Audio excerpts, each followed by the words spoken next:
Hello, everyone. Welcome. Okay, now they Oh, can hear sorry. you. I was trying to do a thing. Hold Oh, on. I Yeah. don't have my camera on. Hi, everybody. Hello. hello. Hello. Shmeh, shmeh. Smash. Shmeh, shmeh, shmeh. It's a All sham, Hello, Andrea fellas. Smash. Mm.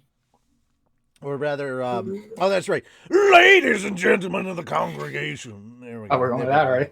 Yeah. Just starting it off Yeah. like that. Yeah. All right. Beautifully. Mm-hmm. So if you haven't been paying attention to what's going on the Fat Dog channel, I have been working overtime on the channel. Episodes 1 through 10 of Log Horizon Abridged have now been subtitled, and I'm halfway through episode 11 as of today. Yay! I have been working on the subtitles for episode 11 and adding some comedy and commentary in the subtitles themselves. So a little bit of commentary and some sprinkling in of my own like comedy in the subtitles themselves. Not quite as much as Team 4 Star does with their subtitles, so don't expect quite that level. That would take a day per episode to do if I did it that way. Now, here's the thing. Some of it I'm just subtitling and I may come back around to things, but there's still a lot of subtitling to be done. I still have to hit up the Christmas episode. Episode 12 is going to take forever because that's a 45-minute episode. And then there's still all the extra episodes that have to be done in the playlist. There's the in-between episodes. There's the Kai episode. I don't know if I'm going to do the Get Good episode yet or not. And then there's still the slime episodes that we have to get to. And speaking of the slime episodes, I do have to talk to Calvin about Slime 9 and all the stuff that's going into that, get an update on where we're at on that particular thing, because we do have to get that moving forward immediately. And I have to find out where we're at on that so we can get started on the singing for that. Because we're 90% done on Slime 9, and it's just like it's gonna take a while. Post-production? It's gonna we're not on post production. Oh, not even on that. Oh. No. It's gonna take a while for that last 10%. That's the problem. It's gonna take a while for that last 10%. Anyway, those things have to be done. That's what's really, really important. Sorry. After that, Mm. after that, we should have everything good to go. But after Slime 9 is done, there won't be any more episodes of Slime Abridged, not any full episodes of Slime Abridged for a long, long while. Because full episodes of Slime Abridged are dependent on our Patreon. And until we have the money to afford the ability to pay our voice actors for a full episode, I'm not doing full episodes. Mm-hmm. We'll do shorts. I have no problem doing shorts. But we will not have full episodes, so we will not continue with season 2. I have plans for season 2. I've got scripts set up for season 2. I've got plenty of stuff set up for season 2. But I'm probably not going to do that. I'm not going to move forward with season 2. I'm not going to do full episodes. I have shorts for Slime. I have side projects and one-shots and all sorts of other stuff planned on the side. But I'm not going to move forward with any main Slime content. And you can cry about it all day fucking long. I don't care. You can cry about it all day till the ends of the earth. I am not going to move forward with any main content or continuity for projects that I'm in charge of until we have reached a level that we can afford to pay all of our voice actors working on my projects. That is where I am now putting my foot down for my projects. The people that I work with are working very diligently and they work hard, and I am taking time out of their lives. And they work hard. They're very talented, and I'm taking time away from them when they could be doing something else that could be paying their bills, keeping their lights on, or putting food on their table. A lot of the time, some of these people, they got kids they got to feed now. Luckily, this one Taking time away from them is even more valuable at this point, especially considering that some of those people are our main characters, and that's a lot of time out of their day. I'm talking hours out of their day that I'm taking away from them. So this is vastly important. So yeah, at this point, I need to make sure that those people are being taken care of. So at this point in time, we need your patron support more than ever. Now more than ever. Thank you for the bits. Yeah, thank you for the bits, but your patronage is more important now than ever. So continue supporting us through that. YouTube memberships are important, but Patreon is the most important. Guys, also, we curse in our stuff, so there's no way we're going to get ad revenue on any of our videos. We're just not going to, none of that's going to happen. Views are nice, but we're not going to make any money through views. We don't have sponsorships with anybody. We'd love to have some, but I think in order to get that, we got to get a lot more views and subscribers. So subs need to go way, way up. Views need to go way, way up. And yeah. So that's kind of how it has to be. So yeah, dude. We're working on a couple of those things, but I gotta plug the Patreon. That's gonna be my go-to. And if you get sick of this mantra of me talking about the Patreon, well, I'm sorry. That's gonna be my go-to. I'm gonna be like, hey, have you checked out the Patreon? Have you checked out the Patreon? Have you checked out the Patreon? Don't care. It's gonna be the endless thing for me. Because I give a shit about the people that work under me. I want them to make sure that they and their kids are taken care of. They got food on their plates. They can clothe their kids. They're warm this winter. They got food on the table. The lights are on. They have electricity so that they can turn on their computers and record. You know, all that shit's important. So, you know, gotta look after me and mine. And the best way to do that, jump on that Patreon. $1, $5, $10, whatever you could support, whatever you could do to throw some support our way, we greatly appreciate it. We're not asking you to give us the moon, but what little you can throw our way, the better. All right, that having been said, let's read some fucking slime.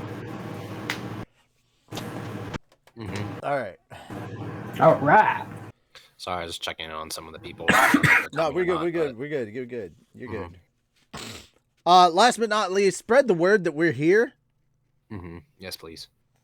We don't have a moon. He's not here right now. Not yet. Not right now. Yeah. He'll be here later. Yeah. Toby, why you gotta be farting right now, man?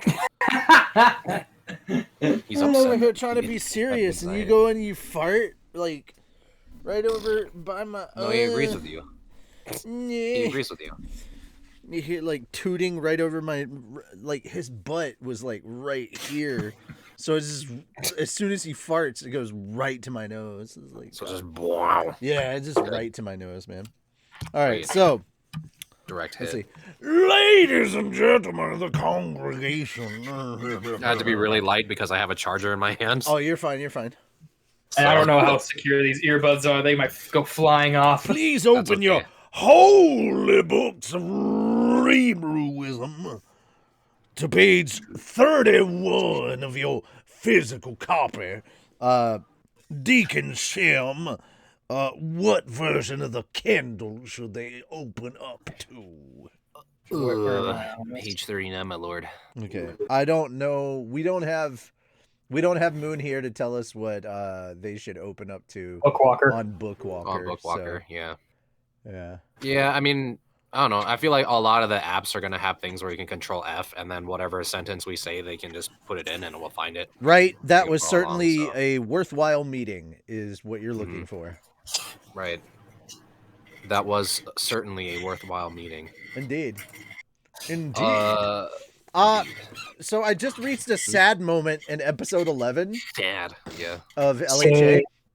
Literally just finished subtitling the last line ever spoken by Kaiser Neko in Log Horizon Abridged. The last line spoken by Kaiser. And that was a little sad. It was Grandpa, yes. I love that we had she's fighting with his granddaughter. We had Grandpa, no, Grandpa, yes. I was like, God damn it. Good. It was so funny. It was so fucking funny. Like, God damn it. I was so dumb. At least he went out with a big bombastic voice line. Oh yeah. That's a great one to leave dude, out on. Dude, what was really funny is like I almost forgot that like episode 9, like, okay, so the joke was that the princess, and at the end of episode 6, the princess is introduced and Krusty goes, I'm gonna roll to seduce the dragon, talking about the princess. And then we get to episode 9 and she comes in and she starts bad mouthing the nobles, and the adventurers, Michikata goes, dude, your dragon has some serious balls. And it's like, I wonder if she has 7. I claim the 4-star, literally with Kaiser Neko as her grandpa right next to it, like in this room. What? And so we're making Dragon Ball references and stuff, and it's like, I claim the 4-star. And literally, as we do this, he's like, could you please not speak of my granddaughter in such a way? And I'm like, all right. So this is his line, and I go, all right, I need you to read the scene and just sign off on this. You're cool with this, right? And he reads the scene, and he goes, ha, ha, ha, that's really funny. I like that. I was like, cool, you approve. All right, I don't have to rewrite the scene. Yeah, I imagine he'd be like, rewrite it. Yeah. It's funny if we did it. And he's just real serious real quick. No, he's like, all right, I like it. It's a nod to us. I like it. Thank you. Cool. I was like, cool. Because I just wanted to acknowledge the Kaiser Neko in the room, you know? Yeah, the Neko in the room. I just wanted to acknowledge the Team 4-star character in the room. So yeah, we did that. Guys, we did that on purpose, knowing that Kaiser was the king and the king was sitting in the room. And he was literally right there, yeah. And what's really funny is, like, because it's literally his King Vegeta voice. So, like, literally Corwin is King Vegeta. He's like, bring me another dagger so that I may properly stab this baby. Exactly. It's also kind of cool too, because like you're talking about his granddaughter as the dragon. Yeah, so, yeah. Well, the dragon's balls. Yeah. So she's in a way, yeah, she's kind of Shenron. She just doesn't make wishes. She's the Shenron of the show. But and then Krusty fucked the dragon. So there we go. Dragon. He rolled a nat 20. Fuck the dragon. Dragon Ball D's nuts. Dragon rolled Ball, a nat 20. Dragon Ball D's. D's Dragon Balls. And it's even funnier because, like, late at the beginning of episode 10, like, she's sitting here reading a script and not knowing what she's reading. And basically, it's kind of a plagiarized version of the president's speech from Independence Day. Oh, yeah. Xana's character wrote, apparently. Literally, it is a joke that Tony came up with around episode 2 as we were writing the script for episode 2. And he's like, oh yeah, when we do Lanesia's speech, I want her to do the president's speech from Independence Day. And I'm like, yeah, whatever. Who's like, yeah, it'd be really funny. And then we gave baby his bottle. He got to it. We finally got there, and he's like, all right, so it's time. I'm like, what? Independence Day. I'm like, fuck, dude. Like, it makes no sense. It made no sense why she would be reading that. It's like, why? It makes no contextual sense to the story why that would be happening. But Tony was like, it needs to happen. And so I had to figure out some bullshit as to why. And then the moment I realized, I could just blame the whole thing on Naotsugu, who's like obsessed with America. And just be like, oh, he fucking changed the script and put this in there. And so I'm getting to the part where I'm subtitling that, and they like built her a theater underneath her mansion, and the first thing that they did was they made her watch Independence Day, and then she realized what she was She got to that part, and she realized what fucking speech she read, and then she's like, "Oh, if I see him again, I'm fucking castrating him." Because like she's so fucking embarrassed. Yeah. Oh man, it was so good. It was so good. And she has like internet access and a full theater, and she's like stuck in this big mansion mostly by herself. And she's like, I'm fucking Batman. I'm Bruce Wayne. I'm alone in this big ass house all by myself. I'm fucking Bruce Wayne. Bruce Wayne up in here. I'm fucking Bruce Wayne up in here. And then Krusty. Wait, who's her Alfred then? And then Krusty, her husband, just walks in and goes, technically that would make me Bruce Wayne, Selena. And I'm just like, oh. Yeah. I'm like, I wrote this trash. Yeah. Like, my inner nerd my question still stands. Who's Alfred? She came with a maid, so technically. Oh, okay. Yeah, Alyssa is her Alfred technically. So there you go. The whole fucking town is Gotham City. Gotham City. Yeah. Where are they? Gargling frogs. Get the bat brand. All right, Shim, it's your turn. Go ahead and start reading. Mm-hmm. Yeah. Right. That was certainly a worthwhile meeting. Was it? Floor 1 would now house a... What? Was it, though? Was it? Yeah. Last episode of novel reading. What was that meeting again? Shmish. What was that? On this last episode, what did they do? What are they? It's been a week. I don't remember. This is the guy, the narrator, and the voice booth is like talking out to the side. Like, I don't fucking know. What happened? What did they do? What is this? I did. I did what? Yeah. All right. Floor 1 would now house a training area to help people learn the ABCs before tackling the dungeon, as well as a place for general announcements. We provide virtual missions for visitors to try out, helping them acquire the minimum knowledge necessary to survive. They're free to undertake the training, or not, as the case may be. Forcing the challengers into it wouldn't help much. All the risks fell on their shoulders besides. We would also set things up so that you couldn't die on the first floor either. You never know. We might get some crazy adventurer in here causing problems, and I don't want our staff in any danger. Besides, I wanted people to experience for themselves what death was like in this space. So let's go. Slade is now following. Thank you so much, Slade187. Ooh. Thank you for the follow. Yep, hope the Titans. Slade Wilson from Teen Titans? No. I was going to say, I hope the Titans don't bother you that much today. Yeah. Yeah. Dear or rather, it would be the other way around. Anyway. Besides, I wanted people to experience what them. Oh, wait.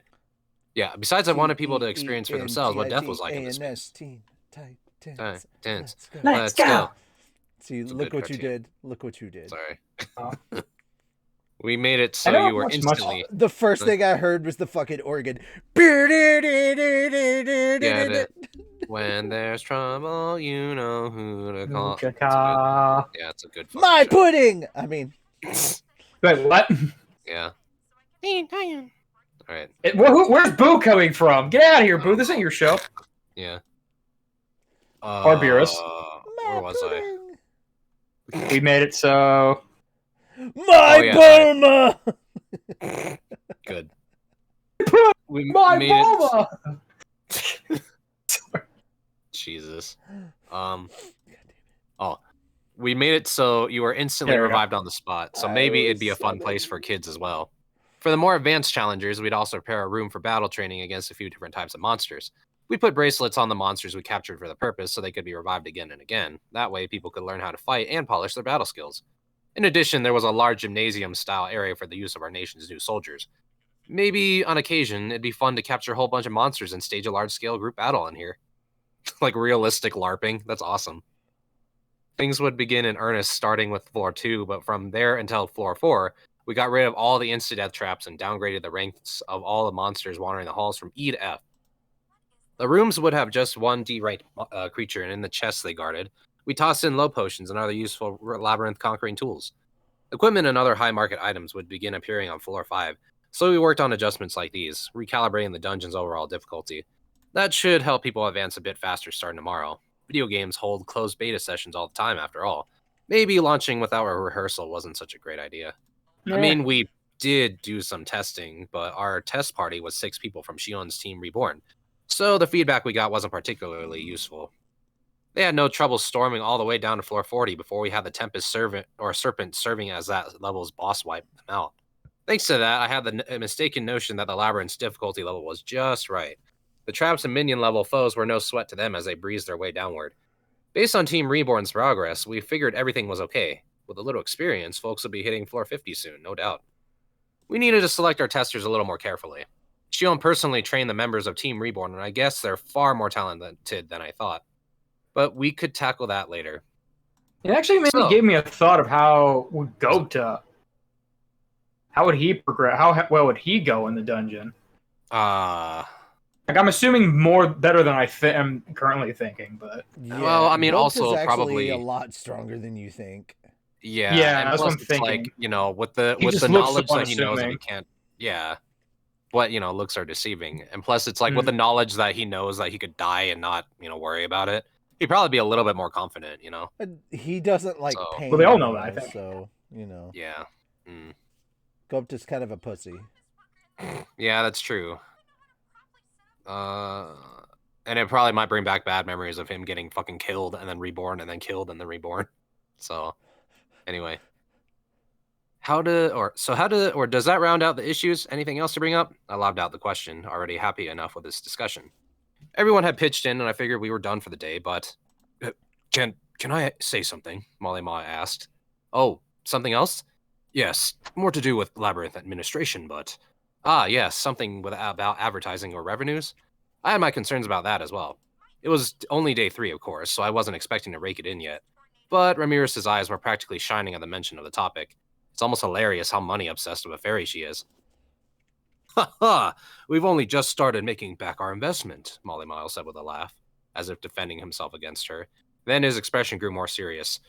No, I wanted to report to you about our advertising.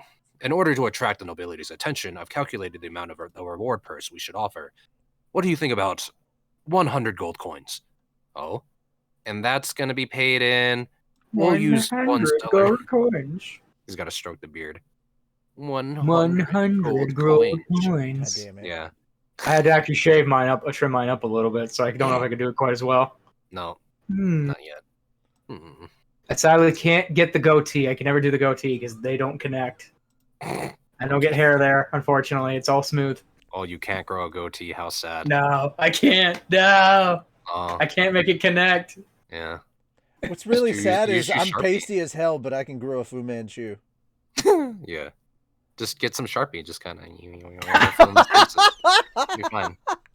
Got a little makeup kit. Just Just get a Sharpie? Wow. Just get a Sharpie. Just- It'll stick How on. desperate are Wow. If you're trying to save money, fine. Use Crayola markers. It's fine.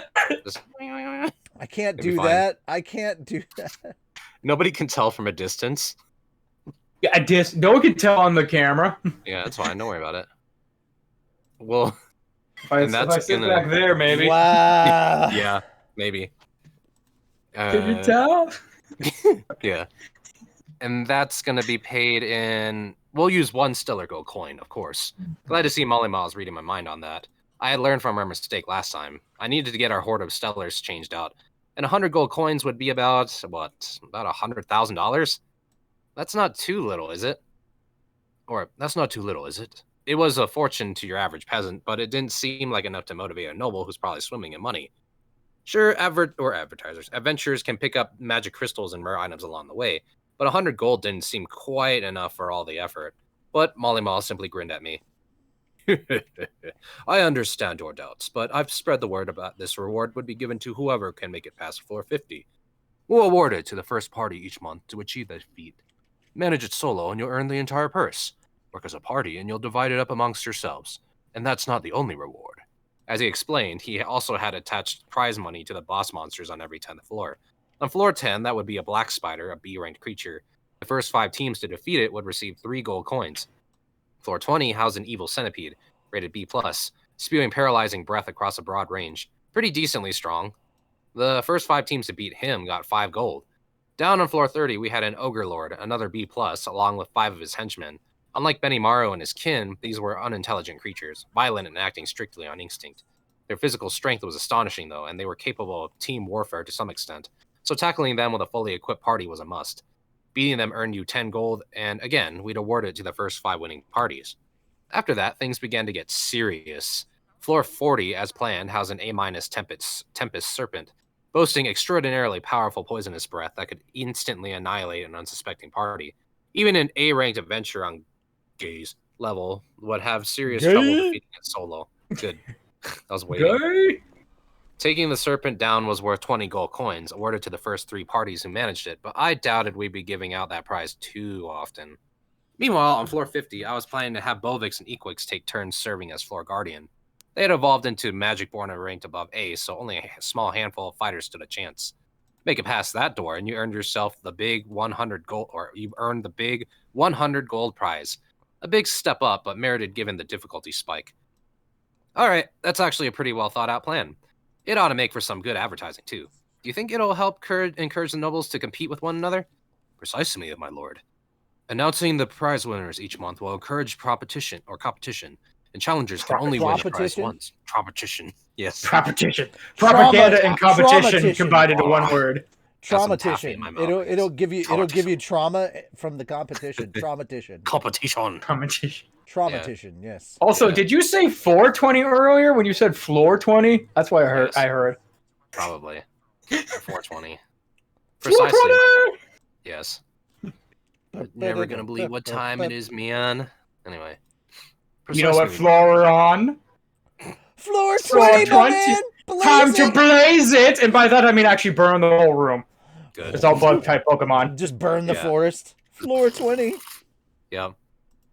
Precisely. You get a special achievement if you actually burn the whole floor. Oh, that's something that they could do in the labyrinth. Do like achievements. Yeah. I don't know if they'd be able to do that. Like, I mean, that'd be kind of cool. And be like, oh, you slaughtered your 50th, whatever. It'd be kind of cool. You slaughtered the boss on floor 50 10 times. Yeah, and you get like a medal or something. People go crazy for that shit. Anyway. Floor 20 below. Precisely, my lord. Announcing the prize winners each month will encourage competition, and challengers can only win a prize once. They can't be awarded the same prize multiple times, so we can keep things from getting too competitive. Makes sense. If you could only get it one time, there was no motivation for people to farm bosses strictly for money. This ensured the same small group of people wouldn't hog all the prizes each month, and since each award had a strict maximum, we could count them as fixed costs in our accounting. So, do you think we can make a profit doing that? That will not be a problem, no. Based on preliminary calculations from the past 3 days, I think we could even afford to increase the prices a little. Compared to our earnings, it was pocket change, but the prizes would help encourage competition and speculation among challengers without hurting their bottom line. It was a brilliant strategy. Besides, nobody was going to zoom past floor 50 anytime soon, so I figured our payouts would be on the low side for a while to come. In fact, if anything, perhaps we could have Sir Masayuki... Oh, wait, hold on. Oh, in fact, if anything, perhaps we could have Sir Masayuki beat floor 50 and play that up in our advertising. Huh? With your medal, I'm sure it's only a matter of time, Sir Masayuki. Aha, that Molly Mile, always looking for another angle. He seemed to have the plan pretty well worked out. Let's have him keep with it. Ooh, I like that. It'll boost Masayuki's reputation further, even as it advertises our dungeon for us. Let's deploy that once things slow down a little, maybe. That's just what I was thinking as well. How nice to see we are of the same mind, Sir Rimuru. You're always sharper than me at this. Exchange self-satisfied smiles. If I could interject, Masayuki looked like he had something to say. I pretended not to hear. Good. Yeah, you just laugh over it. Just you're like, oh, and he's like, yeah. But guys, shut up, Masayuki. We are speaking for you. Yeah. Shut up, Nail. Hush, I'm speaking for you. Exactly. Yeah. Yeah. Leave Nail out of this. Good. I think Nail and Guru and Frieza is like one of my favorite bits. Jesus. Anyway. But Molly Mile wasn't done. Natural light. Yeah. But Molly wasn't done there. In fact, he was just getting to his main topic. No, Suriramute. Sir Rimuru, along those lines. I'm sorry, what was that line? Sorry, Sir Rimuru. Sorry, I don't know. I was trying to say like Sure. I was trying to like deepen my voice. Yeah. It just progressively becomes more and more dog. This becomes Batman. Now. Yeah, it just becomes grunts. It's horrible, primitive grunts. What's that, Batman? We got stuck in a well, and Bane's got the entire town hostage in the Gotham football series theater. Yeah. God damn it. That's all he says. Oh, I am too Commissioner Gordon is the only one who can understand the grunts. Batman's like, Rawr! Yeah, no, just like the Scooby-Doo. The East City Westman. You're saying the Joker has taken over the city hall? Yeah. Good. Anyway. It's like, there's only one man for the job. Scooby-Dooby-Doo. No, it's just Batman with the Scooby-Doo. Quick to the Bat Van. The gun. Good. Now, Sir Rimuru, It's along called those the lines. Mystery Machine? Dumb mystery machine, yes. The Batmobile is just the one mystery machine. I mean, it is canon that Batman is in the Scooby-Doo universe. That is so true. Yeah, that's true. It's very true. So it can happen. That's canon. Yep. No, Sir Rimuru, along those lines, I'm thinking about a potentially even larger project. He flashed an evil grin, champing at the bit to reveal his news. I was starting to like that smile a lot. It was proving reliable. I'm all ears, Molly. Go ahead. I gave him a friendly smile of my own.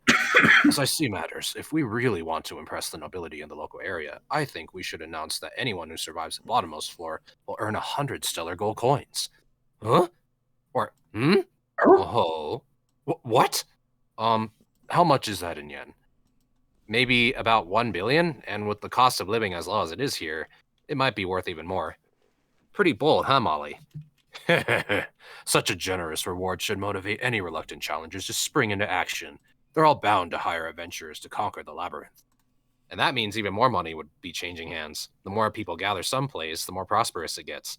If we can drive people's interest, potential customers who weren't interested before may hop on just so they're not left behind. But that's a lot of money, Ramirez shouted, looking concerned, but the confident Molly Ma wasn't perturbed. And who was the master of this labyrinth again? And who was the master of this labyrinth again? He gave Veldora a glance as he lodged the almost taunting question. It is I, Veldora, the Storm Dragon, the very precipice of the draconic races. Veldora made no attempt to hide his opinion of himself. Huh? Veldora, the Storm Dragon? That name sounds familiar. Masayuki looked a bit pensive about something as Molly Mile villainously nodded. Yes, I'm fully aware of that, Sir Veldora, and I'm also fully aware that not a single soul is capable of felling you in battle. Of course not, Molly Mile. You are truly an intelligent man. That's right. Just keep stroking his ego. Yes. He likes that quite a bit. Gotta make sure that coin's shiny. I mean, this is basically the equivalent of rubbing his belly. Like Good boy. You know it's right, though. Stroking his ego is like... Veldora pets. Yeah. Yeah. Yeah, who's a good Star Dragon? Who's a good Star Dragon? Yes, you are. Yes, you are, Who's the most Veldora. powerful being here who no one can fell in battle? That's me. Rimuru goes into like that. I really want to hear Hawk do that. Oh, it's me. It's me. Oh, it's me. And he does like the the kick, like that dogs do when they're really happy. Hein. This is he wags the tail and the whole room just starts to shake and whatever. Yeah. I just imagine there's one point where Rimuru go like, Veldora, come here. Come in here. Like, what is this? He's just in his dragon form, like, you poop. No. Did you poop on 499? No. Go to your floor. Go to your floor. Go to your floor. I just like to think like somebody's trying to get Veldora's attention, like, hey Veldora. No response. Veldora, the immaculate and unfallible. Yeah. Yeah. Yes. What's up? Yes. Anyway, God, now I'm trying to imagine how that would work with Noah. he does have quite an ego, so it would work. All the same tricks would work on Millum too, probably. Yeah, probably. They're both kind of like same kind of brain. So yeah. Do you think you could get away of the Millum fight by just handing her something sweet, like honey or whatever? I mean, Rena yes. did, so yeah. Like, tell you what, you give me something good, like basically beer assists. Like, you give me something good, I'll let you pass. Dude, food absolutely already works on them. Like it absolutely already. That's the cheat of beating that floor, that boss. Like no, you got no. It already like we've already proven this in the. That's why I said it. Like we've already proven this in the show that it already works on them. Like 100%, you can bribe them, no problem. It's not even a thing. Like we brought our secret weapon for you just for this moment. Fucking 5-course meal. Like straight up, half of the people in this world could be bribed with food. Not even a joke. That's true, especially after eating like raw vegetables your entire life. Like straight up, Elmesia can straight up be bribed with food. There are two really OP things you could be in the world of reincarnating the slime: a fighter and a cook. Yeah. If you're both, you're god tier. I mean, that's just Shion, dude. So. Oh well, yeah. Now. Yeah. Anyway. It doesn't look good, but you know. Yeah. No. I'm simply leveraging what I've learned observing Sir Rimuru. What? Me? As Veldora and Molima shared an echoing laugh, I thought over his proposal. We were offering 100 stellars, a ridiculous amount, but that required conquering the final floor. In other words, beating Veldora. Nope, not gonna happen. It seemed almost like a swindle to me, but it wasn't a lie either. Besides, we still weren't sure right now whether anyone would even make it to floor 100. Yeah, I do think our labyrinth is well nigh unconquerable. Yeah. It's true. There's only one person who can, and it's crazy. Yeah, I do think our labyrinth is well nigh unconquerable. Right. That's bleedingly obvious. Precisely. Floor 50 is one thing, but the difficulty beyond that is simply unimaginable, Precisely. Floor 50 is one thing, but the difficulty beyond that is simply unimaginable to me. We have literal dragons. Where will you find an adventurer who can slay a dragon? Molly-Ma looked a little floored. The concept even exasperated someone as bold and by greed as he. Our labyrinth was well defended, to say the least. I doubt we'd ever have to pay out those 100 stellars. Her name our labyrinth is impenetrable. She's in your city, and her name is Hinata. Luminous. That's true. Yeah, that's true. That's also Luminous. Yeah, also Luminous. If she ever would Luminous be barred from entering the dungeon? Like, you're not allowed. Yeah, she wouldn't care. She wouldn't even want to. Yeah, this is like child's play to her. So like she's like, she whatever. She wants the pocket change. Dude. Her whole thing isn't combat. She wants the music. She wants the fucking orchestra. Like that's what she wants to buy the orchestra. She's she doesn't want to buy the orchestra. She wants the fucking orchestra. She just wants the fucking orchestra, dude. I was trying to think of really dumb reasons why she'd want to go in there. Like, oh, that's how much money I'm getting from beating Veldora? Oh, that'll be easy. Here. Give me the money. Give me the money. She doesn't even want the money, dude. Like, that's the crazy part. Yeah, that's true. I guess when you're a walking god, then you're like, whatever. This whole money deal is like, whatever. It's like, I could just get that real quick. All right, let me go over to Veldora. Bully him for a minute. No, dude, she doesn't need the money. She doesn't need the money. I know. She makes money hand over fist. Powerful god. You don't like need no. anything. I mean, dude, just being the head of the religion, her religion and her country makes money like hand over fist. Luminous would do it for a chance to body Veldora again. Yeah, probably. Oh yeah, straight up. Like she's just like take me. Ego check her. She's like literally just like teleport me to the 100th floor. Let's do this. Yep. Come here. You know.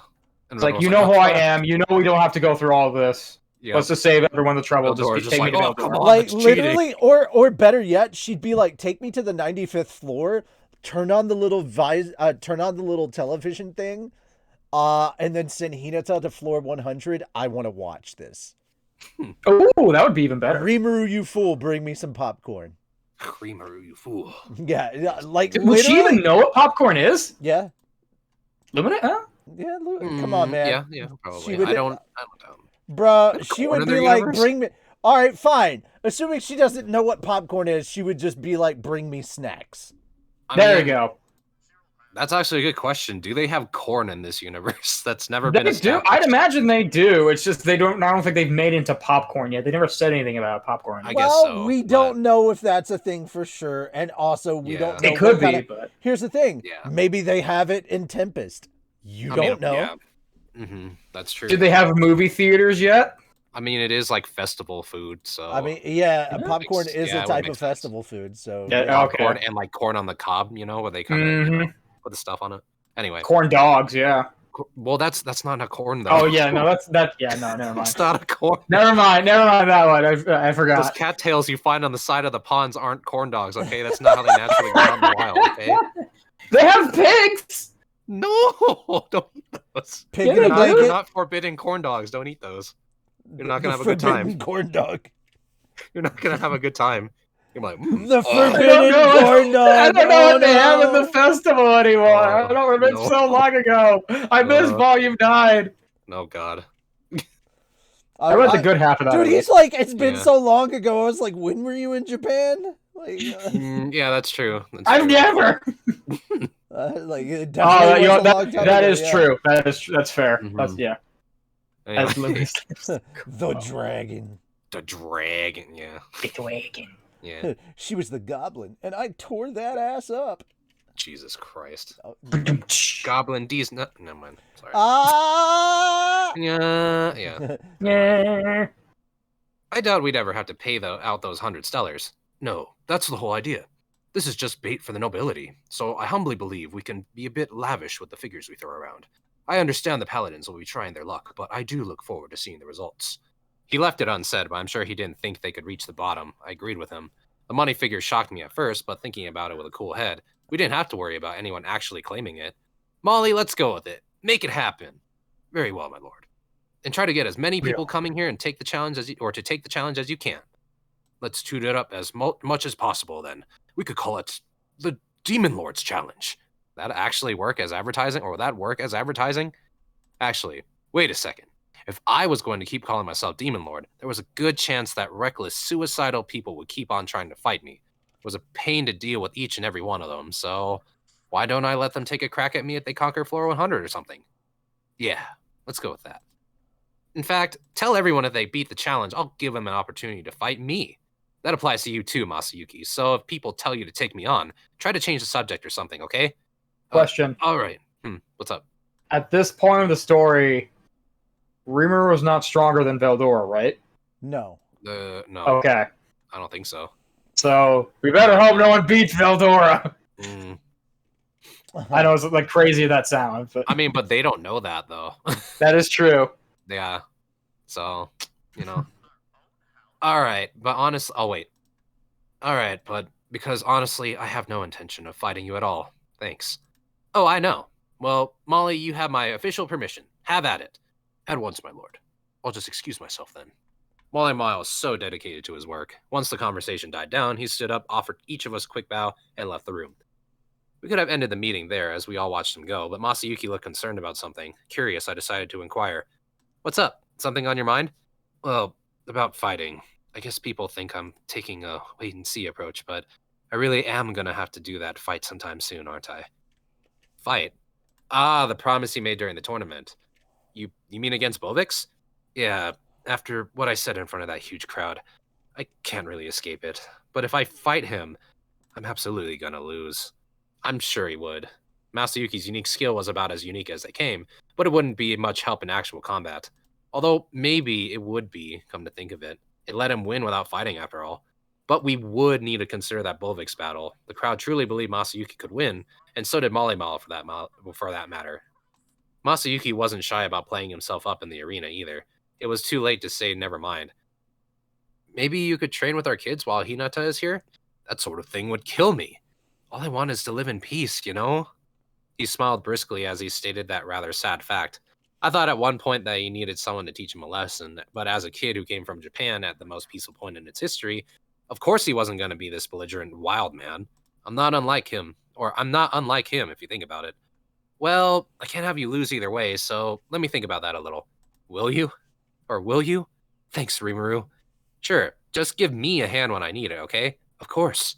Masayuki was being cooperative, and his reputation was helping me a lot me out a lot right now. If Bovix beat him, I stood to lose a great deal. It was a thorny problem, but we'd have to do something about it.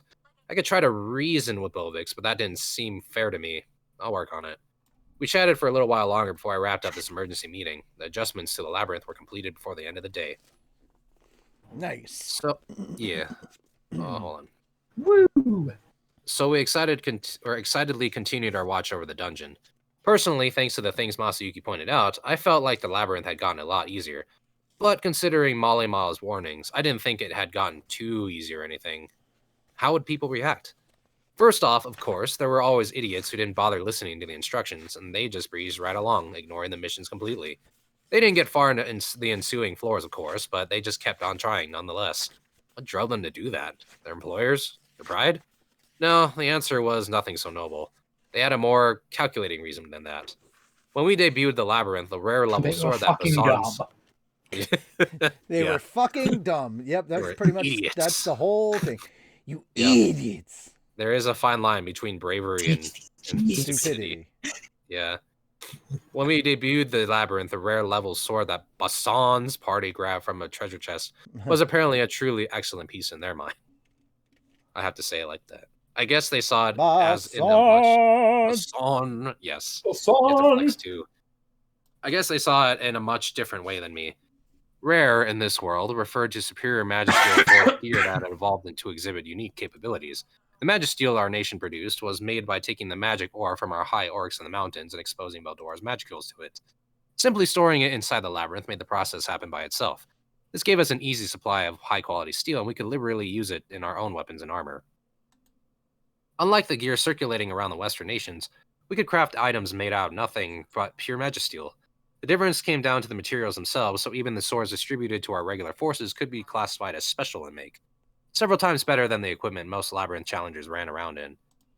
Kurobe's workshop apprentices handled equipment production for our army, a good dozen of them or so by this point, hammering away daily under Kurobe's careful instruction, and even their gear was equivalent to special, a level above the normal stuff sold across the Western nations.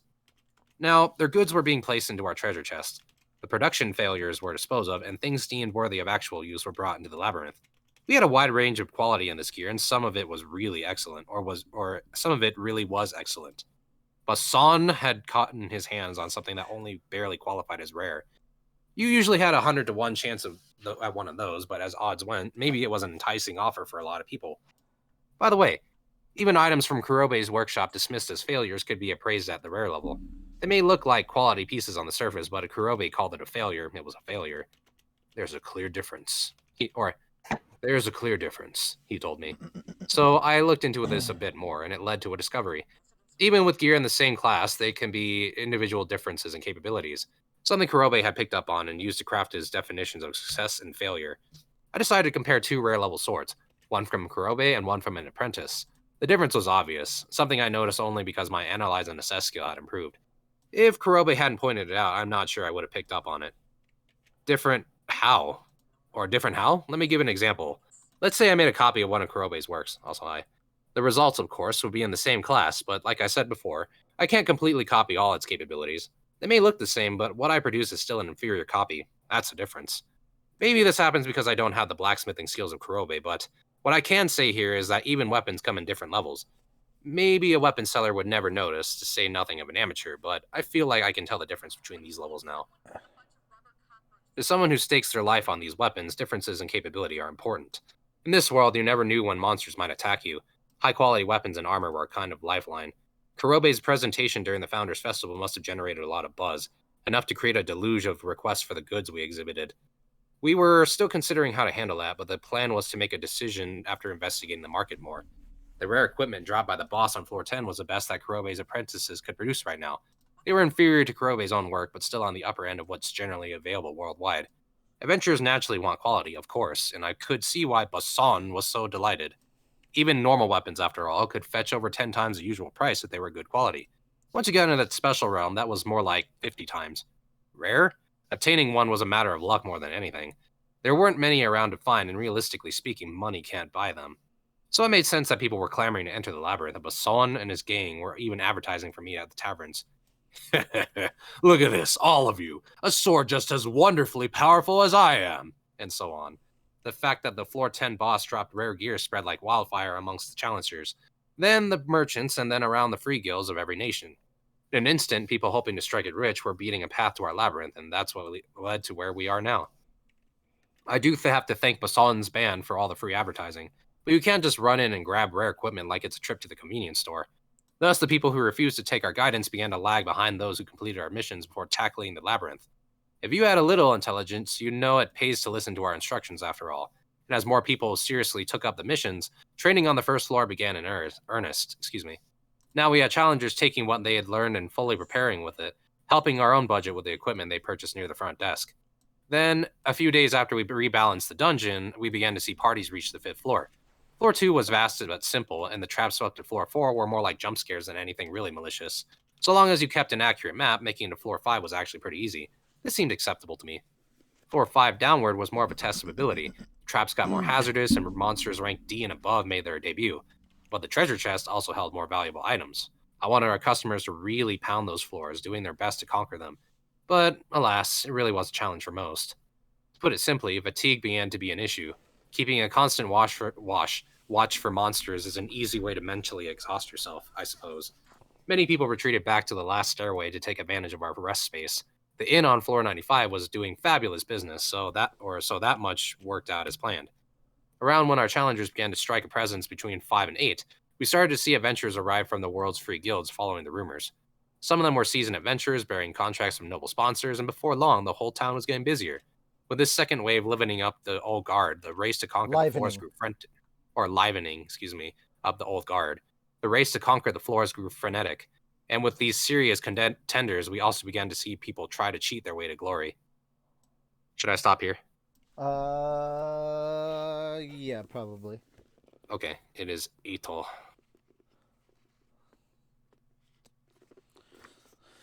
Passing the potato. Passing the potato, you say? Yes. Also, hold on, I'm gonna get some water. I forgot about that. Water?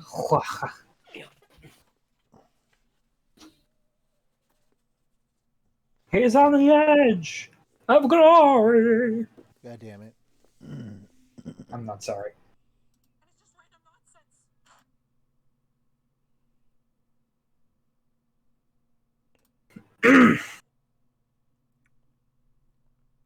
Actually, no, I'm gonna go ahead. Take care of a couple things real quick too while we wait.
You good on your water? Yeah, I'm good. Was he supposed to keep reading? Yes. I'm going to make you keep reading. Okay, gotcha. Yes, people decided to sell maps of the labyrinth in broad daylight. A lot of people, myself included, had no sense of direction, and in a labyrinth, all the strength in the world couldn't help if you kept getting lost. Excuse me. So I could understand the demand, but I really wish people would have formed parties and assigned map-making duties to members instead. So, following an announcement posted in and out of the labyrinth began to change its inner structure. Challengers were livid, of course, and we got lots of complaints, but I'm a demon lord. I'm not beholden to them. I needed to show them early on that maps were meaningless unless you made your own. If anything, I was being kind to them. If they didn't make their own, they'd find it impossible to adapt, but changing the labyrinth rendered their maps useless. Call it tough love. As a rule, we change the labyrinth layouts once every 2 or 3 days. Completing a single floor took at least a few hours. There's no way to reach the save point on floor 10 in one go. Thanks to that, the layout challenges were a pretty big success. The challengers gave up on selling and buying maps, instead taking a more serious approach to the labyrinth.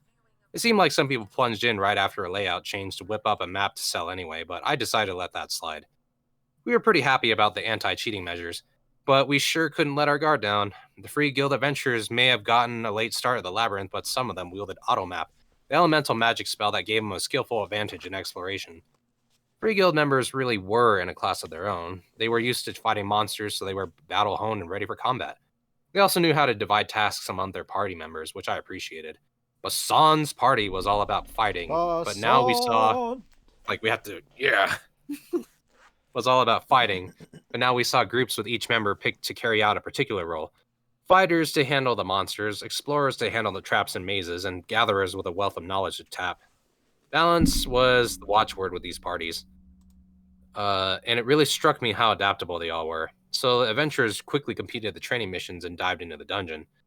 Those with ruin exploration experience were masters at trap removal. They didn't sprint for every treasure chest they saw.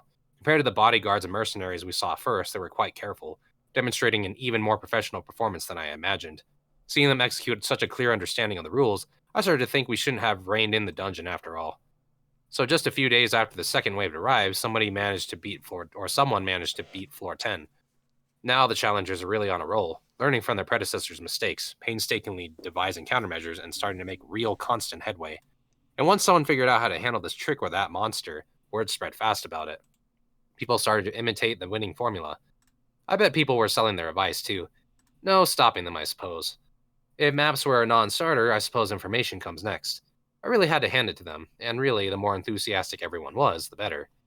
And the town was starting to see the challengers' progress as a kind of spectator sport to enjoy over drinks.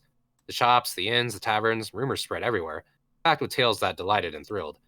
Among them came word about one party appearing out of nowhere to blaze down the labyrinth at a previously unheard of speed. A stout and well-balanced group of 10. The first thing they did was add themselves to the save point on floor 10.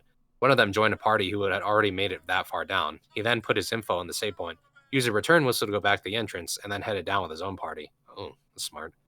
I was anticipating this, and I had no issue with it, but the speed they proceeded at astounded me. In just 3 days or so, they had defeated the boss monster on floor 20. They had talent, no doubt. Each one ranked around a B individually, but maybe a B plus as a group. All 10 of them showed great teamwork too, so in terms of real strength, I bet they could earn an A minus. But if they're going this fast, there had to be some kind of trick behind it. I mean, they kept on selecting the shortest routes through each floor every time. Understood. Elemental interference detected. An elementist is utilizing elemental communication. Oh, that. An elementalist is a magician capable of harnessing the power of elemental spirits. One of the tricks up their speed or their sleeve is elemental communication, allowing them to listen to the words of those elemental spirits. They can talk to the wind and earth elementals on a deep enough level, it seems. Those spirits will guide them down the correct path to the stairs. And since an elementalist could tap that, a twisty maze of passages was no sweat to them. Those dirty, dirty elementalists! But sadly, this was fully within the rules after all. There is no guarantee the spirit you tap into will always give you the correct path. Besides, there were precious few elementalists in the world, so I didn't even consider that kind of workaround. As far as I was concerned, this was a perfectly valid approach, one I shouldn't bother trying to counteract. If anything, I should praise them for coming up with it. Party's rapid advance continued and on. Part of our procedure was that whenever a party conquered a new floor, it was announced across town. Thanks to that, the party members quickly became household names. The crack team of explorers were collectively called Green Fury, their mystery elementalist serving as leader. And before long, they were rapidly approaching Masayuki's team Lightspeed in popularity. Just as we hoped, the labyrinth was now hosting serious talent. No doubt we'd see more young challengers visit town with dreams of fortune and glory. The labyrinth, currently enjoying a steadily growing audience of challengers, had become a well-oiled machine. We took this opportunity to gather again. It had been 10 days since we reorganized the labyrinth, so I wanted us to confer and talk about any problems that had come up. Unlike before, everything was going great, so the mood was lighthearted. Natural smiles all around. Yes, Masayuki, was it? Yeah, that's Madora. Yes, Masayuki, was it? I always thought you had potential, but now I see you are a mighty man indeed. Veldora seemed very chipper today, and the moment we were all together, he was heaping Masayuki with praise. You think so? Thanks. Masayuki didn't seem sure how to respond. He looked at me as if to ask, who is this guy? I did introduce them to each other last time, but Masayuki was kind of nervous back then. I could see it if he didn't remember him. I think I introduced you to before, but no, people just started talking about stuff, so... Oh, did we? Oh, somebody redeemed Bestest Boy. Oh, really? I don't know. Great Sage, what do you think on this? Understood. As the subject Masayuki Honjo stated, no introductions were made. Oh, I guess my memory is pretty hazy too. Can't blame Masayuki then, I thought. Well, let me do that now. This is Veldora, a good friend of mine. He's serving as the master of the labyrinth's 100th floor.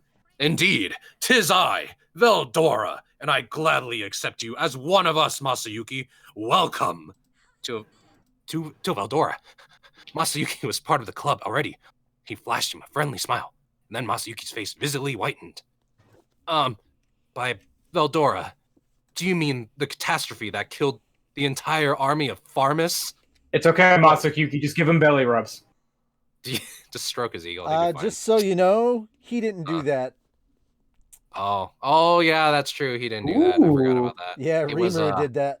Yeah, it was him and his giant, massive magnifying glass. That was like omnidirectional. Yeah, that was actually as many. That was literally just all Rimuru all day. Yep. Oh, right. That was the rumor we spread around. I don't mind telling Masayuki the truth, but it's kind of a long story, and there's no pressing reason to. Let's just go along with this. Yeah, he's kind of a big shot, so try not to rile him, okay? Oh, but I am a generous soul indeed, so it takes a great deal to anger me. And if you provide me with sweet treats to eat, I would not hesitate to offer you my protection. There he goes again. I rolled up my note papers and swatted him with them. Punishment complete. Discipline, Or discipline, It's important. It must have surprised our local dragon because he shouted, "What are you doing?" and so on for a bit, but I still had Ramirez to introduce. And this is Ramirez, a fairy and someone you could call the ruler of the labyrinth. Masayuki had been muttering things like, "So, I wasn't imagining it." In the midst of this, but my voice helped him regain his composure. His eyes turned to Ramirez, flapping in the air. "Oh, you're a fairy, Ramirez, and you built that entire amazing labyrinth? That's really great."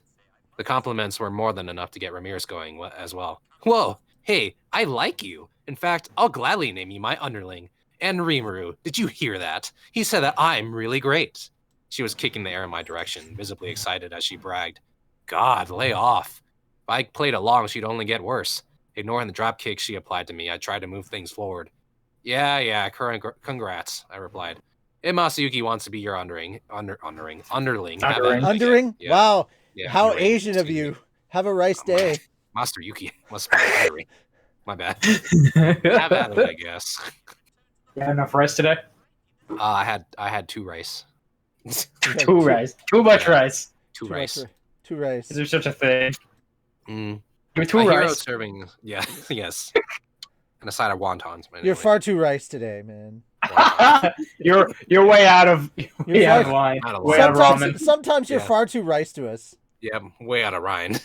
Way out of Ryan. Yeah, anyway. A hero serving as henchman for a demon lord. Wow, we're all going to hell for this bit.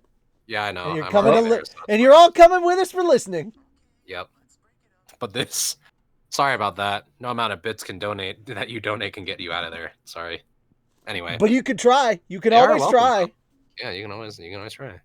Let's test that theory, shall we? Let's test it. Go on. Give us the bits. Make my day. Yeah.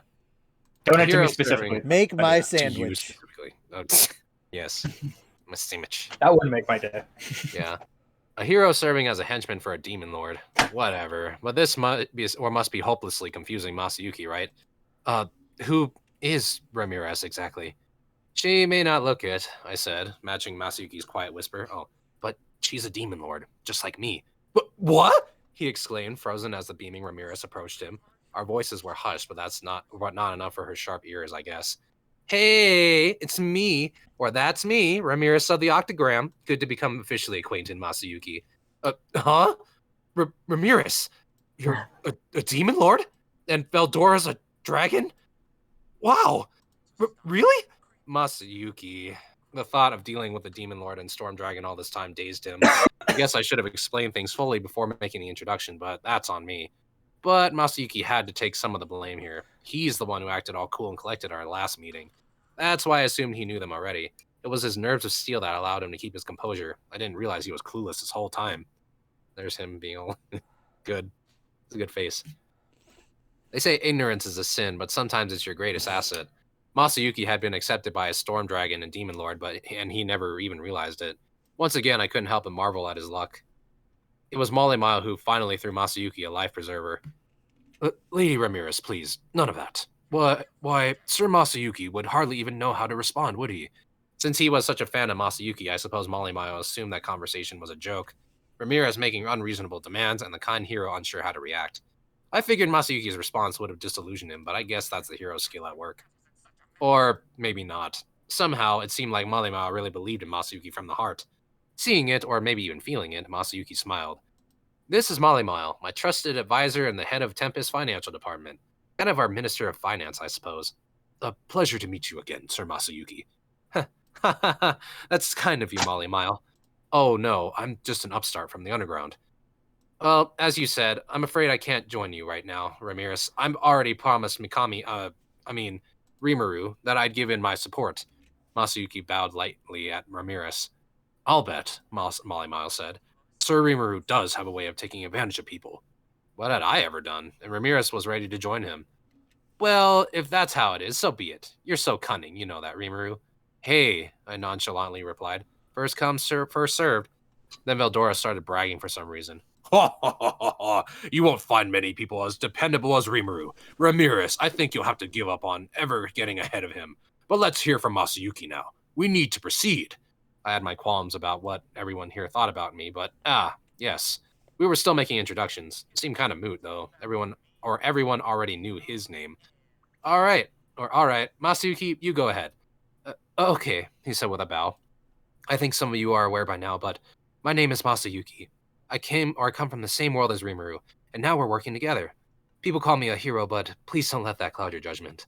He gave his introduction, facing all the others back straight. I felt like he wanted to tell them he called himself a hero just as a joke, but with Molimao looking straight at him, I suppose he opted against that. Highly adaptable as always, he was already back to his usual composed self. Defiant, you could say. They may have met last time, but he was capable of being all smiles with Eldora and Ramirez, which took guts. He really was someone special. Maybe it wasn't his unique skill chosen one having its effect on the people around him. Maybe a lot of it was just his own personality. I didn't think there was any way he could wield this much influence with a unique skill alone. That, I thought as we wrapped up the introductions, we could try verifying later on. We were all seated. Our last meeting was something of an emergency confab, but this time things were less urgent. We were all at ease. I have to say, Masayuki, you really are something. Oh, that's Ramirez. I have to say, Masayuki, you sure are something. We owe all our success to you, Ramirez started excitedly shouting the moment she was seated. Let's not forget, Veldora added. Molimao has done much for us too. As you said, perhaps we were not right to simplify the dungeon too much. I agreed with them both. Putting our minds together like this was what provided success, no doubt about it. Oh, I'm just glad I could help. Yes, and I hardly did anything myself. None of this would be possible without all of your powers. After that round of pleasantries, we discussed the state of the labyrinth. Sales are going great. Really great. It made Molimao laugh, although all the work made him cry. Plus, the people visiting town were staying at our inns, enabling the innkeepers and the nearby taverns to run a booming business. Here's my report, Molimao said as he took out some papers. Veldora and Ramirez seemed interested as well, so I made some copies and passed them around. I figured I'd quickly skim over it to see if there were any problems at hand, leaving the detailed number crunching to Raphael. Right. Let's see what we have here. It's times like these I'm glad I can go into human form. I could read through papers as a slime, of course, but for office work, being human was far more convenient. According to the data on the report, things had gone smoothly with our labyrinth since our adjustments. Looks like our advertising worked well. Oh yes, we're astonishingly busy every day, he said, eagerly nodding. Beldora and Ramirez looked at the report, whether they could understand it or not. For the most part, it was a ledger for our most recent statistics, but there were a few special topics covered as well. One of these was the adventurer cards, the guild membership IDs that could be used as admission into the labyrinth now that Molly Mall had received Yuki's approval to do so. These cards were magic in nature, keeping track of the bearer's vital signs and retaining that data in a record, which is quite convenient.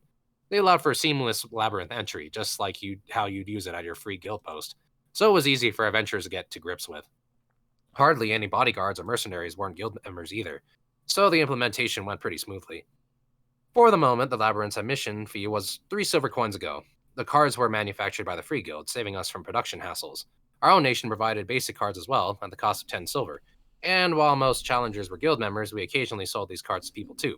Between all of that, we were raking in a lot of money just from admission alone. The report also contained details on the 3 Ramirez produced items in the labyrinth. Your first resurrection bracelet cost nothing, a freebie so you could see how useful they were. After that, you had to pay for them, but at just 2 silver coins, they were quite reasonable, especially considering they not only resurrected you, but also healed any wounds you incurred that led to your death. After debating it for a while, we decided to keep the price low as a service to our audience. By the way, we had a warning announcement play if you re-enter the labyrinth without wearing your resurrection bracelet. If you got yourself killed in there, that's none of my business, but it still leave a bad aftertaste in my mouth if that happened. Well, to make them easier to buy, the bracelets were sold next to the front desk, where we had the dead resurrected. Hold on. Between that and being a pretty indispensable item, they were selling like hotcakes. Definitely the most popular out of the dungeon's 3 items. Return whistles, meanwhile, allowed a single person to instantly zoom back to the surface, a godsend if you got lost. This was insurance for a lot of parties, so it was priced on the high side, 30 silver per whistle. People tried to cheap out on these and just rely on resurrection bracelets instead. But I wouldn't exactly call that smart. Yes, you would be whisked back to the entrance that way, but you could lose your equipment and stuff as well. You'd keep whatever armor you had on, but anything that slipped out of your hands at the time of death was gone for good. Nobody's literally carrying booty while in a fight, of course. You'd probably drop it in the corridor for the time being. Losing that stuff could make for a pretty hefty penalty. Few people would take that risk just to get back to the entrance, so there was a pretty decent demand for whistles. Finally, recording whistles weren't selling as well as we hoped, but we did see some clients purchase them in large quantities. At 1 gold coin a pop, close to $1,000, they were luxury goods, no doubt. Why not? They let you basically turn back time whenever and wherever you wanted. And since a lot of people would be focusing strictly on the bosses, letting them go for cheap seemed kind of dangerous for us, so we priced them sky high instead. Still, I thought there was a demand for them. In the deeper levels, the difficulty really ramped up from floor to floor. The save points on every 10th floor could very well seem like a trip across the continent. Thus, I figured it'd be quite a while before we profited from them, but even in these shallower levels, some people were still using them. We were also experimenting with renting weapons and armor out to people, but that hadn't turned a profit yet. These were crafted goods, pretty decent quality, and since many people rented them after dying and losing their main weapon, the feedback from them was excellent. And with the right word of mouth, I think we could see a demand rise soon. So, by and large, things were going well. But just because we were succeeding now didn't mean we could let our guard down. Right now, we needed to be more prudent than ever before. The party at the forefront of the dungeon was continuing to do well, going deeper and deeper without anyone dropping out. They were drumming up enthusiasm among the other challengers too, people who kept coming back after messing up. That improved our sales, a cycle we need to keep going. If we can convince people that it's worth coming back again and again, then even our initial goal of at least 1,000 admissions per day seems surprisingly attainable. So, looking at Molly's report, I'd say we're a pretty resounding success right now. But we can't rest on our laurels. If you notice anything, don't be afraid to speak up. I wanted everyone to be at attention as I got the ball rolling. Ramirez was the first to react. Me! Alright, Ramirez, you know the elementalists using elemental communication? Boy, I sure never thought about relying on the spirits for info like that. But I can interfere with that if you want. What do you think? Interfere, huh? I did want to put some obstacles in their way, but it seemed kind of like a coward move to me. The approach this party took was completely orthodox, so getting all evil with them felt like we'd be going against the spirit of the rules. This isn't a war or competition or the like. But it's not like the spirits are being forced into it, are they? No, if they're providing that much support, clearly the elementalists must have a great relationship with them. Better not interfere then. I'm not into that kind of thing. Roger. I figured you'd say that, Rimuru. Ramirez was quick to back down. I suppose she wasn't much for it, but thought it best to bring it up anyway. No, it is not good to lie. But Ramirez, why not create an elemental free zone? That elemental communication, it works by listening to the smaller spirits that have taken root in the area, no? And it can't work if the spirits aren't there, yes? Oops, that's some surprising stuff coming from. Oh, that's Veldora. He's normally so useless to me, but sometimes even he says something intelligent. Rimuru, why do you look so surprised? And he's sharp, too. Oh no, I'm just impressed as always with you, Veldora, I said, a little shaken. That's a really good opinion. Yes, is it not? My vast expertise has saved the day once more. Ha ha ha ha ha. Good thing he's so gullible. Yeah, tummy rubs. Well, Ramirez, yeah. Sure, I can do that. I'll just ask the spirits to relocate for me. Without any conscious spirits in the vicinity, elemental communication can't do anything at all. I guess that could work. Maybe. Thanks to Veldora's proposal, we could do something about elementalists after all. Great. Let's do that. See, this is exactly why I think brainstorming like this is a great idea. Yes, quite so. You see, my vast wisdom is... Okay, next. Anyone have any other observations? I couldn't let Veldora get further carried away. Time to move on. It wound up being Masayuki who spoke next. Do you think defeated monsters could drop items for the explorers? Monsters leaving items behind, common in video games, but kind of enigmatic from a real-life perspective. And our monsters already left crafting material and magic crystals. Wasn't that enough? Why do we need to do all that? Veldora asked. Masayuki's answer was simple. Huh? Well, I mean, healing potions are, surprisingly expensive. High-ranked adventurers use them all the time because they can afford to shell out for them, but most people would rather run away from a battle than risk getting hurt. That, and if you die in the labyrinth, you're resurrected without any of your injuries, so a lot of people just nope out of there instead of using any other potions. So, I'm thinking, why not have monsters drop low potions or something when killed so that everyone has access to them? It was a valid point. Our nation's potions served as advertising, and their usefulness to us was starting to expand, but they didn't come very cheap, no. In fact, sales were starting to stagnate a bit because of the price. Within Tempest, low potions cost 4 silver coins. High potions are 35, and full potions, while not offered for direct sale, probably need to be priced at over 500 silver, or 5 gold coins. If we did offer them. Meanwhile, the cheapest inn in our city costs 3 silver a night without meals and 5 with a bath and dinner. A nicer room, used by passing merchants and the like, averaged around 10 silver plus meals. On the other hand, a D-ranked adventurer earned, on average, about 15 silver coins after a day of work in the labyrinth. Maybe 20 if they worked in a party for more efficiency. That was good, for now, enough to live day by day on, but not enough to prepare for any kind of emergency. The treatment they'd need if they were sick or badly hurt, or any kind of social safety net, really, would be out of the question. Plus, they needed to maintain their weapons, buy new ones if they broke, and saving up for better quality goods. In short, low-ranked monster hunters lived a hard-scrabble life. If they wanted a better one, their only choice was to polish their skills. And in a life like that, 4 silver coins was a painful investment to make. They need to put money aside for a mission, of course, and I sure get it if a potion isn't in the budget for them. And yeah, I know they're gunning for a treasure chest with a major find inside, but it's not like whatever they discover will make them filthy rich. That's common in games, yeah. I understand what you mean, Masayuki, but the monsters are naturally generated within the labyrinth, so I think it'll be hard to have them carry items. It'd be a mistake to excessively spoil our visitors, giving them something they didn't ask for in the first place. I'd like to do something to help, but I think they need to be able to support themselves first. That's what their free guild is there to assist with. From our nation's perspective, we can't really provide welfare to people who don't even live here. It's not exactly pretty, but you need to be strong to survive. I think we can do that, Ramirez casually commented, just as I was mentally throwing in the towel. Really? Sure, just have them swallow the item right after they're born. If that was possible, it'd open up a few possibilities. Maybe we could populate the treasure chest with more useful items and let the monsters drop the junkier stuff for explorers. Junk or not, it'd still be a source of income for the lower ranks, and going forward, I'd like those lower ranks to have something to live on. In a perfect world, people are rewarded for their efforts, and I wanted to make that happen as much as possible. Well, no problem then. If it'll help people gain more of an income beating monsters, I bet it'll make them try even harder for us. And it'd have the side effect of boosting the trade-in monster-derived materials, as well as providing another attraction for our nation. And once we have some more money to work with, we can divert some of that into welfare programs. I don't know how much we can do about illness, but serious injury, we could assist with that. If Japan can have universal health care, it's not a dream for Tempest to have something like it. Japan has universal health care. Hint! Could not help myself as soon as you said that, dude. I had to. Yup. I'm glad that some fictional nation has that. Not a real one. Good. Yeah, but this isn't Tempest. This is a Merc. Excuse me. I'm well aware. Very much well aware. In Japan, a system like this is something we'll want to implement at an early stage in our nation's development, lest people call it unfair. If possible, I'd like to see that happen sooner than later. Oh. The problem is to figure out who exactly we'll call citizens of Tempest. Labyrinth runners, passing merchants, and people like that aren't naturally, but they can be. If we allow them to fully embrace... Sorry, anyway. Maybe now is the time to register president. all our citizens and make them the ownership of rights clear to everyone. How old are you, Giving Shim? them universal healthcare. How old are you, Shim? How old am I? Yeah. You ran for president. 27, but like... Yeah, you can't run for president. I think you have to be 35.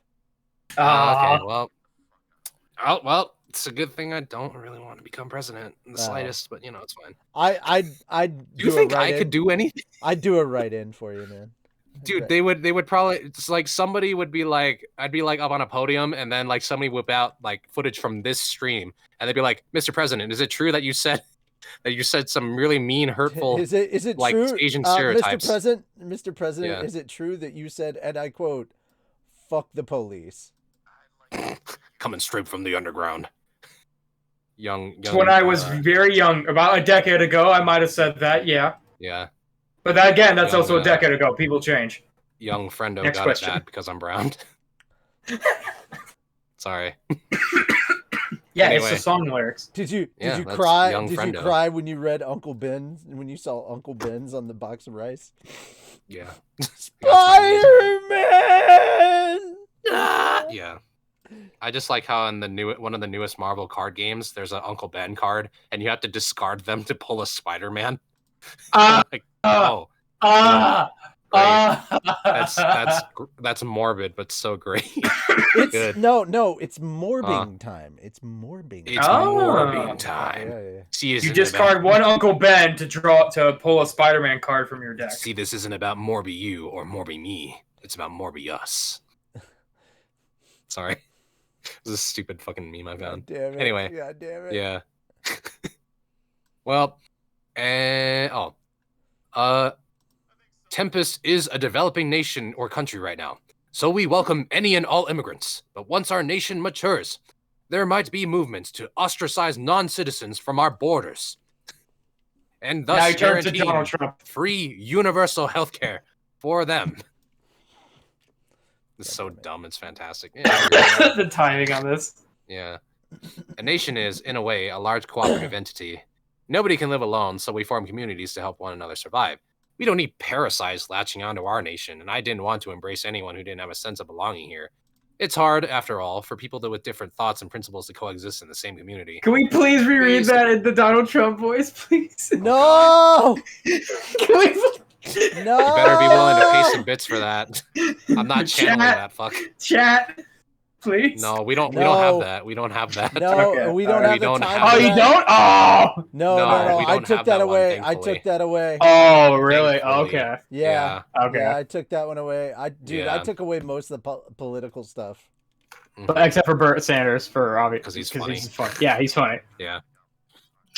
It's hard, after all, for people with different thoughts and principles to coexist in the same community. Basically, if a citizen belongs to a nation, they have a duty to work for the sake of it. In turn, they can receive certain services from that nation.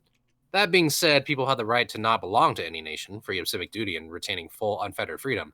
If you want to be part of Tempest, come on in. If not, you're still a welcome guest, but I can't provide you all the services a citizen would receive. We'll need to define the difference soon, and I think Rieger and I will have to have some detailed discussions about this. See? I can think about serious stuff sometimes, too. You think so?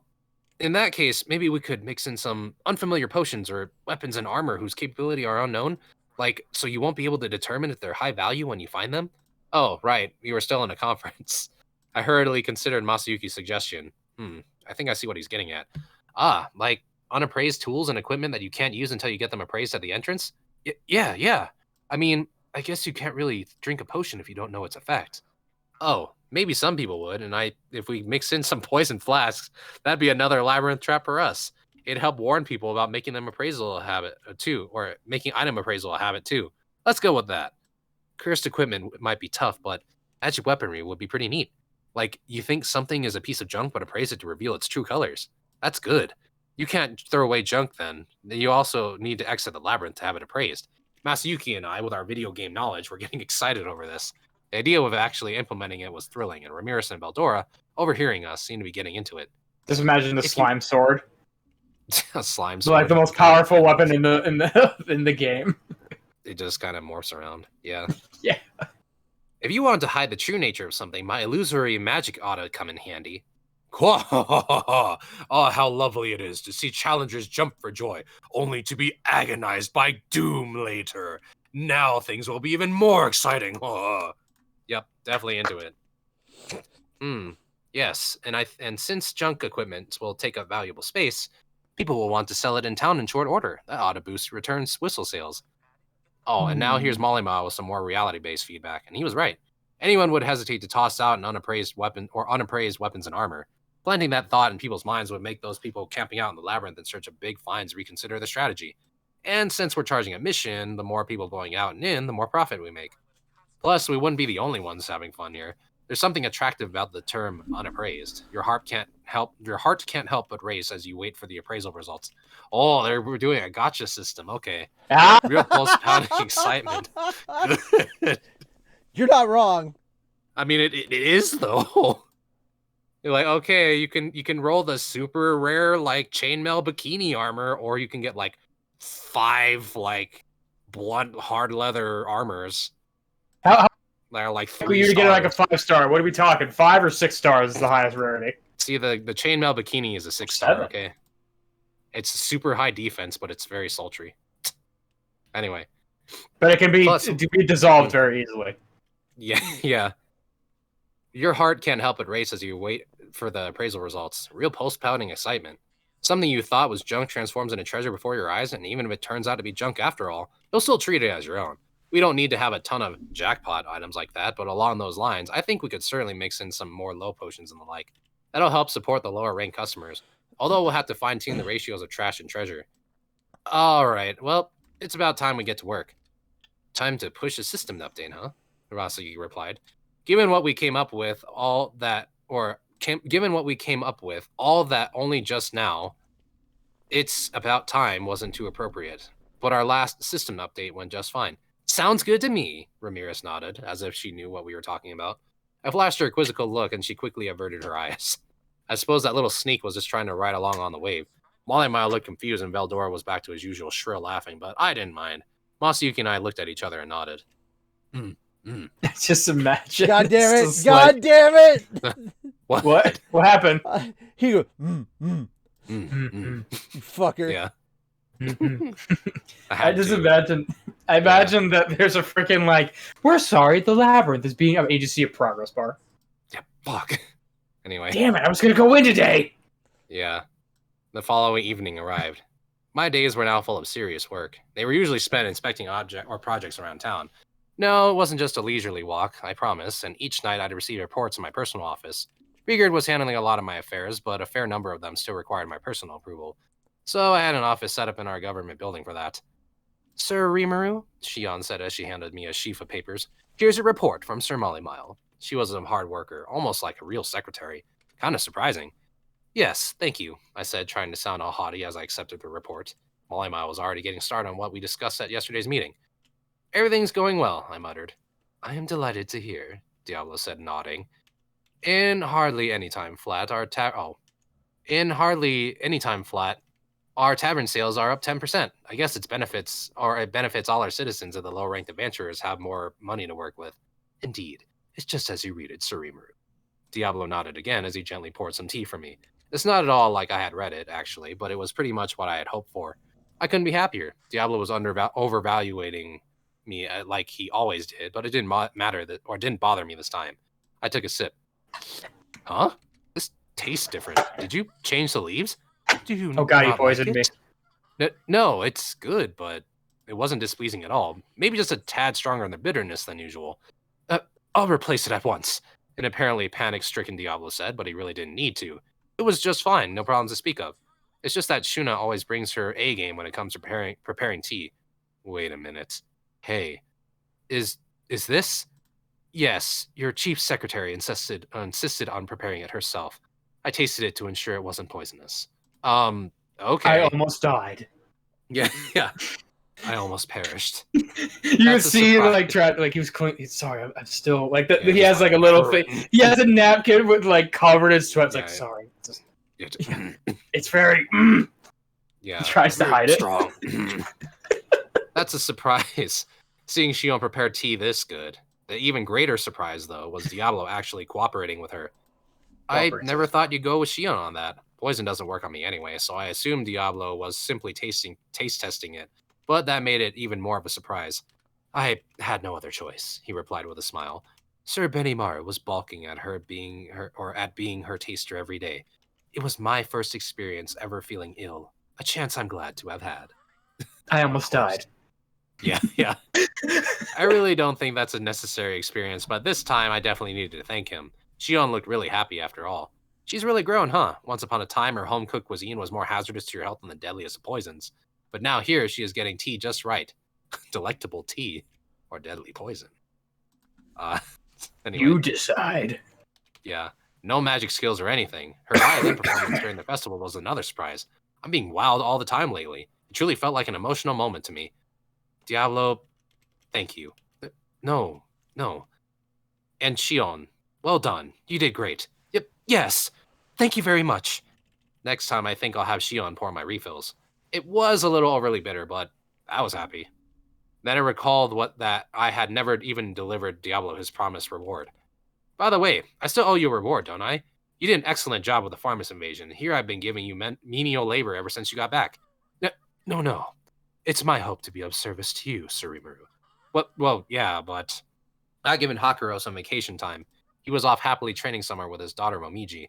Gobta, I took to our special elf-run club down on floor 95. He didn't quite deserve a membership card yet, but I intended to dangle that as a carrot for his future endeavors. Of course, he was still off God knows where with Milim at the moment. Veldora grumbled a bit about wanting to toughen him up too, but I hope he doesn't. That's just being cruel by that point. For Gabiru, I had a new research facility built beyond that door that Veldora guarded on floor 100. He'd be the head of this laboratory, with Vesta as his second in command. Gabiru would be overseeing what had grown into a pretty large research team, so it was a fairly big promotion. So along those lines, I had given what I thought were appropriate rewards to everyone. Not doing anything for Diablo, someone who worked so hard by my side, was out of the question. In that case, Diablo said as I thought this over, there is something I would like your permission for. He always had the greatest knack for reading a room like that. Go ahead, say it. Very well. I was thinking that I would like someone working under me to handle my more miscellaneous duties. Oh, like making tea? I knew he wasn't a fan of that. I couldn't blame him. Why would a demon as powerful as Diablo willingly brew tea for a slime? Even I thought that was a bit bonkers. No, not that, Surimaru. Taking care of your personal affairs is one of my most vital responsibilities. I'm talking about miscellaneous tasks like raising nations to the ground. Someone I could perhaps send in my place to handle that. I, personally, will always be by your side, Sir Rimuru. He smiled as he said it. Come on, that's real work, not miscellaneous tasks. But to Diablo, I guess taking care of me was more important than waging wars. I really don't get what's in his mind sometimes. I see. But I can't have someone with that kind of power working under you. Someone with the intelligence and muscle to take down an entire country? It'd have to be someone like Benimaru Soe. I wanted to make Diablo's wish come true, but this was asking a little too much. However, it turns out I was jumping to conclusions. No. I have no intention at all of standing above Sir Benimaru anything of the sort. There are some old acquaintances of mine I am considering, so I thought I would invite him. So he wanted to hire some people? I didn't have any problem with that. That sounds fine by me, but will you need some money? I imagined he would, which is why I asked, but Diablo smiled and shook his head. No, I doubt they would be interested in money. In place of that, however, they will need some manner of vessel to serve as their physical bodies. Ah, now I get it. If this is an acquaintance of Diablo's, it's probably going to be another demon. Alright, is it okay if it's something like what I gave to Beretta? If Diablo insisted on a human corpse, we were going to have problems. Things were a bit different now from when I first summoned him. Yes, I'll ensure they don't complain. Then, fine. Ramirez was just bugging me, in fact, about providing physical bodies for training sisters as well. I said yes, since they could help us around the labyrinth. Maybe I should craft a few extra bodies while I'm at it, just in case. That's fine by me then. But is that the only payment they'll want? That is not a problem. But I think that protégés I am considering each have a staff of their own as well. Or protégés, excuse me. I am considering each have a staff of their own as well. I was thinking about bringing them on too. Is that all right? As breathlessly confident as always, I see. It's like he never once considered the thought of being turned down. I can't pay them, but would they care? If you can provide them with physical bodies, they will gladly serve you, Sir Rimuru. He was so sure of it, and if he was, I had nothing to say. But there is one thing I better ask. So, how many people are you expecting to serve you? By his manner of speech, I was picturing a small handful, but I needed to know how many bodies I should prepare to make. Well, I was thinking perhaps several hundred, 1,000 at most. That's a lot! 1,000 at most, and they're all demons? What kind of doomsday army was he trying to build? What? What? Are you trying to have a war by yourself? No. I'd hardly expect them to battle me, and even if they did, I doubt it would be a hard fight for me. And so deadpan about it too. Where does all that confidence of his come from? They're all meant to just carry him from every place, so he never has to make another step in his life. Yep, just no. Okay. He's just made a slime form. Yeah. Are you gonna be okay though? Yes. Perhaps there is no need for such a large number. Very well. I will carefully choose among them and dispose of the unnecessary. No, I didn't mean that. I'm asking if you're gonna be okay. Diablo gave me one of his happy smiles. There will not be a problem, he declared. Well, now it just seemed ridiculous to worry about him. For all I knew, Diablo may very well be stronger than me. If he says it's not a problem, there was no point at me protesting. All right, I'll prepare 1,000 vessels for you. You will, Sir Rimuru. Sure, I need to reward you anyway, so try not to get yourself hurt doing this, all right? I didn't think I need to worry, but I went ahead and said it anyway. Diablo bowed at me, overcome with emotion. Very well then. Yeah. It pains me to say this, Sir Rimuru, but I hope you will forgive my absence for a period of time as I prepare. Part of me just wanted to say yeah to him. You can leave things to me for now. Get going. Shion sounded like she was showing someone she disliked the door. I could kind of emphasize with her. She must have been feeling the same way I did. Wasting no time to strike while the iron was hot, Diablo decided to head right out in his journey. To be honest, I was a little anxious about having Shion be my only secretary, but hell, Chuna was there for emergencies, and I doubted anything too hairy would happen. Such were my thoughts as I saw Diablo off with a smile. And we are in chapter 2. Yay! Yeah. Shuna, we got a problem! Shove! It's the Shemisode. It's the Shemisode. Yes. It's Yes. a hard not life. I mean, Yeah. good. That was good, though. That was a good. That was a good one. Good. That was a good one. So when are people going to be like, you have an army of what now? They number in the what? Yeah. You named them? He's going to name them, aren't they? He's going to name them, aren't they? I mean... Yes, probably. I mean... Rich? Answer the question, Rich! Answer the question, Richie! That's a spoiler! I mean, has he ever not named strays that he's taken home? Oh god, he's gonna name them. That's true. Oh god, we're fucked. Well, we're not really. But, you know how I said that Diablo's gonna bring some primals over and he's gonna name them? He's gonna name him, not Rimuru. Oh wait, no, yeah, Rimuru. Yeah, Rimuru's gonna name him. Rimuru's just kind of sitting there like, wait, why do I hear the Sephiroth theme in the background? Da, da, da, da, as like the earth cracks open. They're not coming. They're not showing up. Here's the thing: they're not showing up this volume. It's going to take a little while. Oh, yeah, that's true. He just went off on his own. Instead of it being Sephiroth, it's Kirby Roth. Yeah. Kirby Roth. As like the earth splits open and they march out of the fucking ground. Then he's like, hi, Sir Rimuru. Right at the end of it, it's just like they all bow. All right, and then you hear well, you hear that dong. All right, Shim, do you want to hear the good news? Do you want to hear the good news? What's that? Oh. Do you want to hear the good news? I do like good news. All right. So this entire time, the reason I've been having you work on stuff is because I've been simultaneously working on stuff. Okay. Yeah. So. And while you've been working on stuff and I've been working on stuff, blah blah blah blah blah. I finished the thing. I just finished the thing I was working on. So, Ladies and gentlemen, the subtitles for episode 11 of Log Horizon Abridged are now finished. Yeah. Nice. That's what I was working on this whole time, which is why I could not take over reading for you because I was working on stuff. So I was working on. I was also working. I was like, that's why I couldn't work. That's why I'm sorry, Shim. Today I had to throw all the reading on you. It's all good. It was. I was really hoping that Moon could have showed up and what happened with him? He's probably just busy. I thought, like, he said he was gonna show up pretty late, but like I figured he would have showed up by now. Yeah. What the hell? At this point, he's probably like, he's probably busy or tired. Bro, you know what? No. Or if he's just like watching us and streaming, just not commenting, so he doesn't see that we're there. Or we see him. We see you, Moon. We know you're there. No, he's in trouble.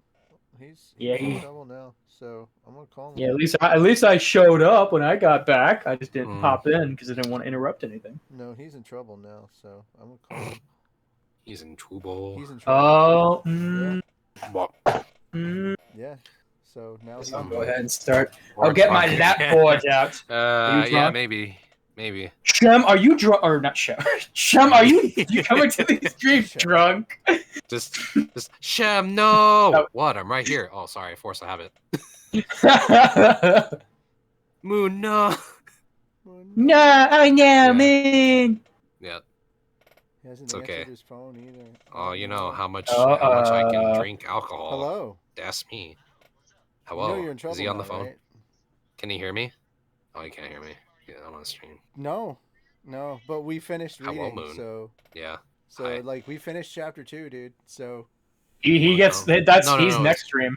No, yeah. So you better because like we finished up a lot of stuff. So the stream's gonna be over. We haven't ended the stream, but basically we finished up reading, and you didn't show up. So you're in trouble now. Ooh. Something about dogs. Yes, sir. Well, he's in the doghouse now. So you're in trouble. Yeah, well, yeah, you're in the doghouse now. That's what they said. Yeah. You're so in trouble, man. You're in so much trouble. Shem had to read the whole thing because I had to work on stuff. So his poor vocal cords. You made poor Shem read the entire 2-hour run. It's all your fault. Shem is still here. Yeah, Hi. Moon said he's sorry, but that's okay. Okay. He's okay. Shem is forgiving. I am not. Yep. Yeah. Tell him Shem's vocal cords are just destroyed. Yeah. No, it's just okay. I need water. That's it. And that's it. That's not right. I should not. I think I cut too much of that. All right, guys. Well. Oh, that's right. That's the whole thing. Well, I'll talk to you later. Yep. So we're gonna continue on with the stream now. Bye. Bye, Moon. I think you can't hear me. Yeah, he can't hear you. All right. So what'd you guys think of chapter 2?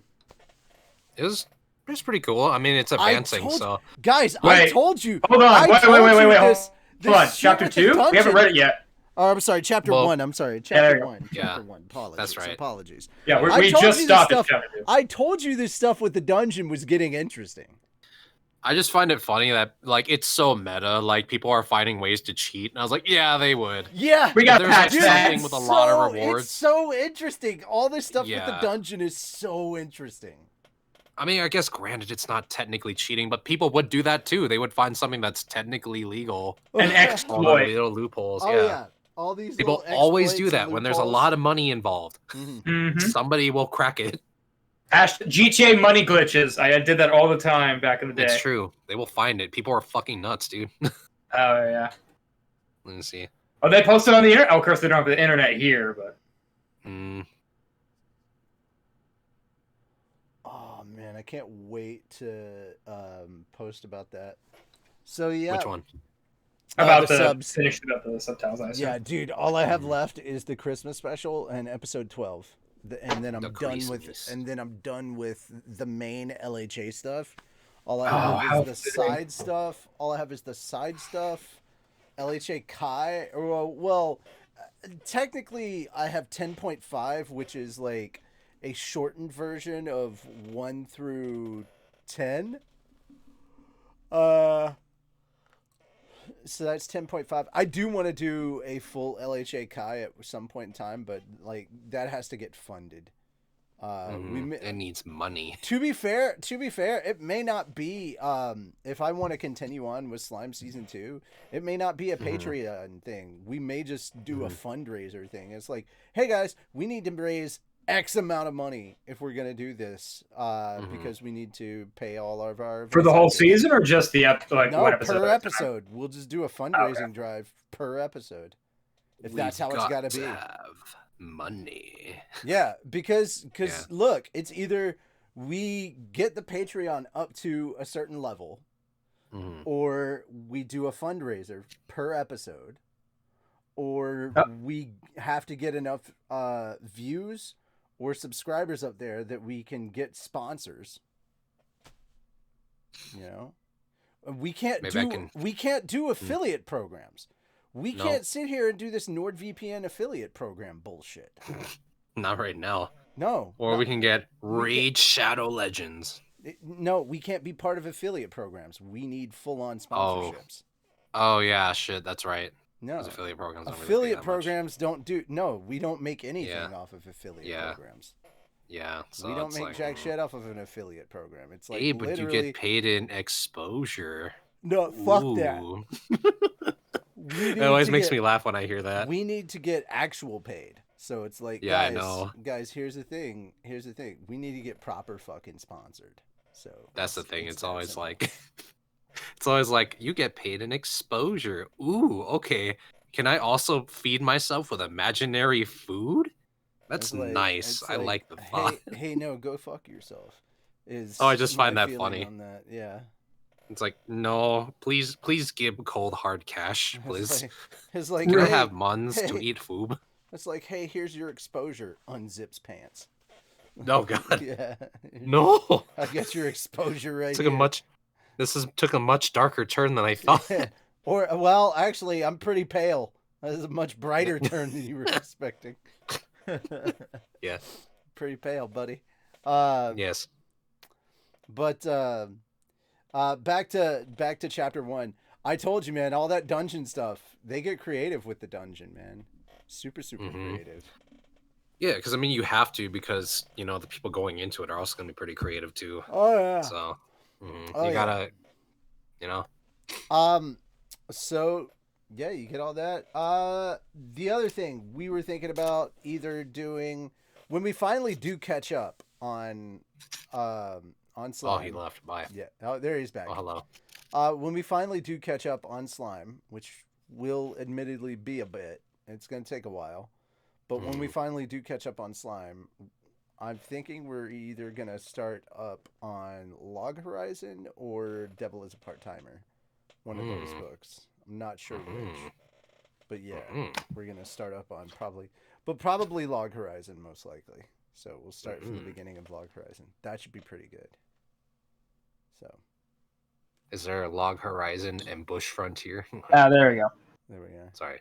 Internet decided to be a butt. Had to switch to the backup. It's all right. I mean, at least it's being a butt close to the end of the stream, so. Yeah, I mean, I figured it wasn't be that bad. But that would be kind of cool to start that up. Yeah. We'll see. The dungeon art, yeah, dude. Dungeon art's pretty cool. Yeah, I mean, it is kind of funny because it is a video game, so they're like, okay, how do we best think about the video game? And of course, one of their go-tos is a gacha system. It's like, oh God. Like, they're totally doing a blind box gacha system. That's so smart and so evil. But it just might work. Oh God. I mean, it just, the It'll implications. work. Yep, the implications. The only thing they're missing is like a fucking traveling micro fucking transaction store. Like Ramirez has like a mini cart that she like takes down there. It's like, oh well, your guy died, but I mean, if you want to cough up the extra like 2 coins to get a free revive, you're pretty far in this dungeon. That's all that's missing. You literally paywall one of the floors. Yep. That's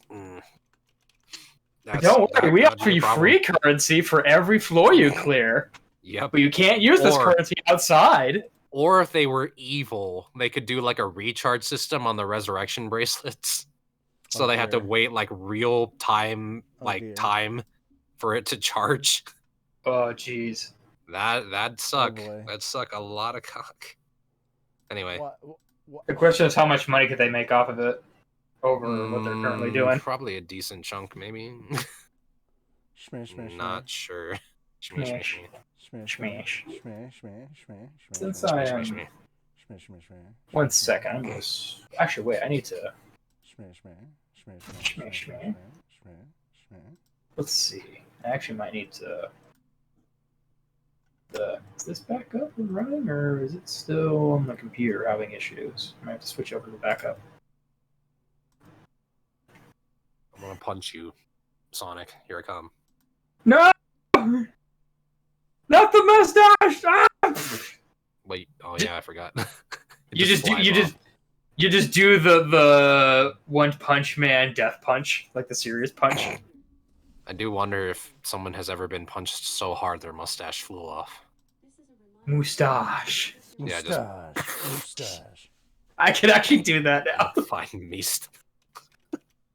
In a hairy mist Yep. of the mustache. I bet it would be a thing where it's like, well, he died, but the mustache stayed intact. You know, Endeavor having the fire powers, or anyone who can do like flame fire spells, you know, like with their fists. I always wonder if like whenever they punch somebody who has like facial hair, if like they punch them in the face and the facial hair catches fire. You know? Or something flammable on them catches something. I don't know. Oh, that'd be kind of fun. Oh, here we go again. Punch. Oh no, that's just the fucking. No, I messed up a thing. What'd you do? I accidentally deleted a subtitle. Oh no, it's okay. Control Z is there for a reason. No, I can't Control Z that. Oh, you Oh. can't? Oh, that No, sucks. okay, never mind then. Yeah, Man. that's why I'm mad. That's Alright, hang on 1 second. I'll be right back. Mm. now you know why I'm upset, because I accidentally clicked a thing that I didn't mean to click, and now I have to find where that was and fix it. Subtiles. Good. Oh dear. Hang on. Oh no. I wasn't supposed to switch Bumble to that. says I can meet double the amount of people I'm You sound better than right you did now. before. Really? Yeah. Mm. It's the same Yep. mic. Maybe it's. I Are you don't in know a why. different room? I'm in a different. No. Let's switch to Oh. the desktop instead of the laptop, because the laptop has Oh, the camera. maybe that's it. I don't know. Yeah, the desktop sounds a lot better. Mhm. It should have been the same. Was it the earbuds? Maybe. I don't know. How did I sound before? Shitty. Kind of. Yeah. I guess the more technical term is you were kind of. Was he like staticky? I don't know what the No. right word for it is. Not even that. Interesting. I did not. You know what? I don't Echoey? know if I I don't actually know. checked on the laptop, or Discord on the laptop, if it actually switched over. But I knew it was plugged in, so maybe it did nothing. Maybe. I bet it was the earbud mic, probably. I Probably. might actually test that. I'll test that real quick, actually. Yeah, you actually sound it clear was. now. Yeah. Yeah, it might have been that. Hold on. Let me. Just to be safe, because I'm actually curious now. I could actually put this away. Because you can go back. Yes. Yeah, Squidward. Yes. Yeah, Squidward. Just do the mark. I'm decided I was gonna do the Markiplier one, but then it's like, no, I think that. Oh yeah, I forgot. I pulled a Grookey coin. Grookey. Interesting. Grookey. Oh, you can actually see my laptop. He's It's Grookey. cool. You can see Richie's Oh, face in Grookey. I can yeah, you can kind of see it. That's kind of neat. All right, let's see. Yeah. I'm gonna connect it. Grookey. Now, switch the input device. How does that sound? That sound a little more like what it was earlier? Yep. Yes. Okay, yeah, that's running through. Coming out of my cage. I wasn't supposed to. Oh, man. Now I sound normal again. One of my friends just recently beat all of the Crash Insane trilogy. That's cool. Crash Banuka. Okay, let's see. I guess now I could probably check on the.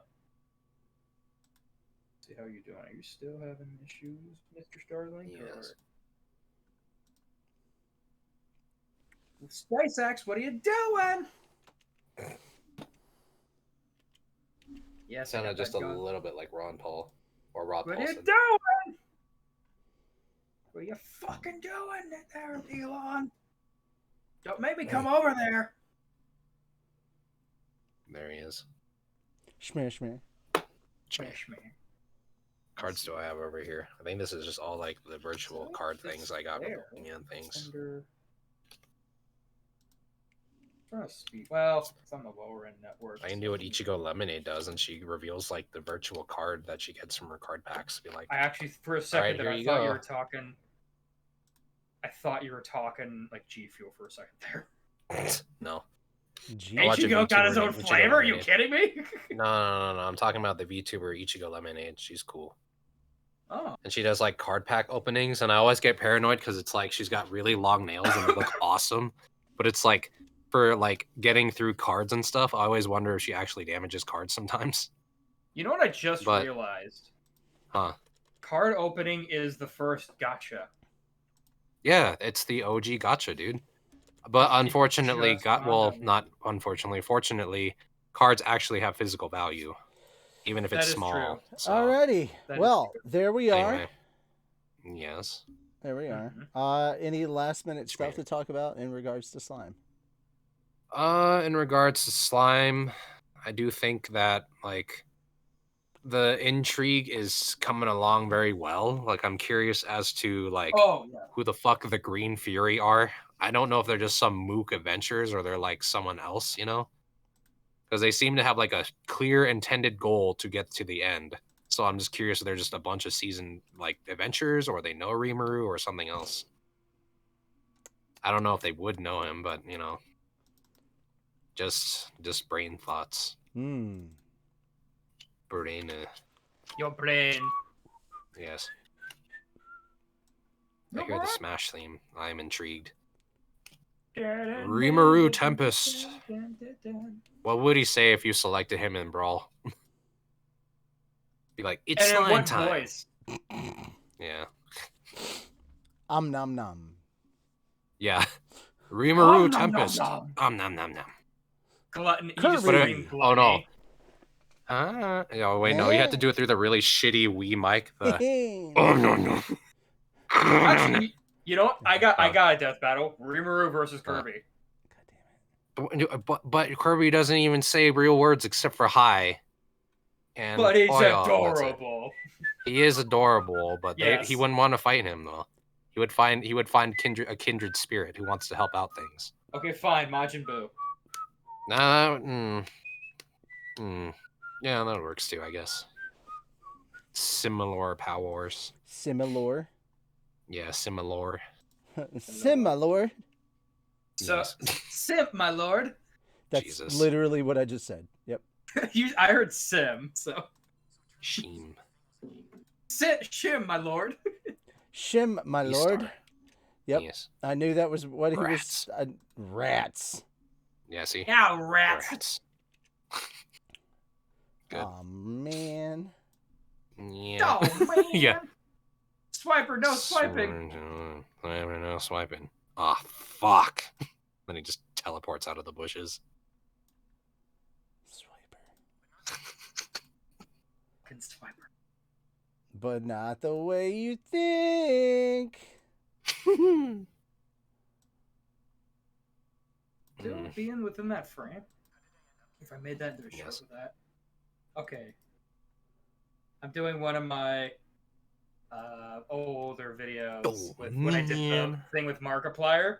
It was like a flashback thing where it's like, I was worried you're gonna throw my life at every problem. My life was disposable. I'm like, no. And I cut to all the parts where I just throw them at all my problems.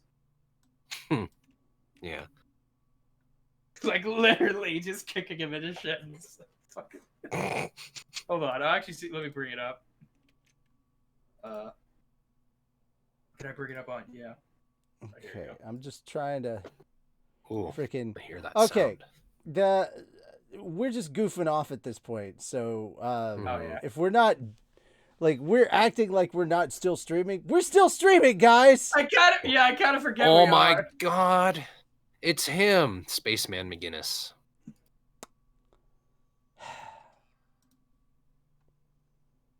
Yes. Do you think we're ever going to get Markiplier here on stream? No. Yep, just flat out no. No.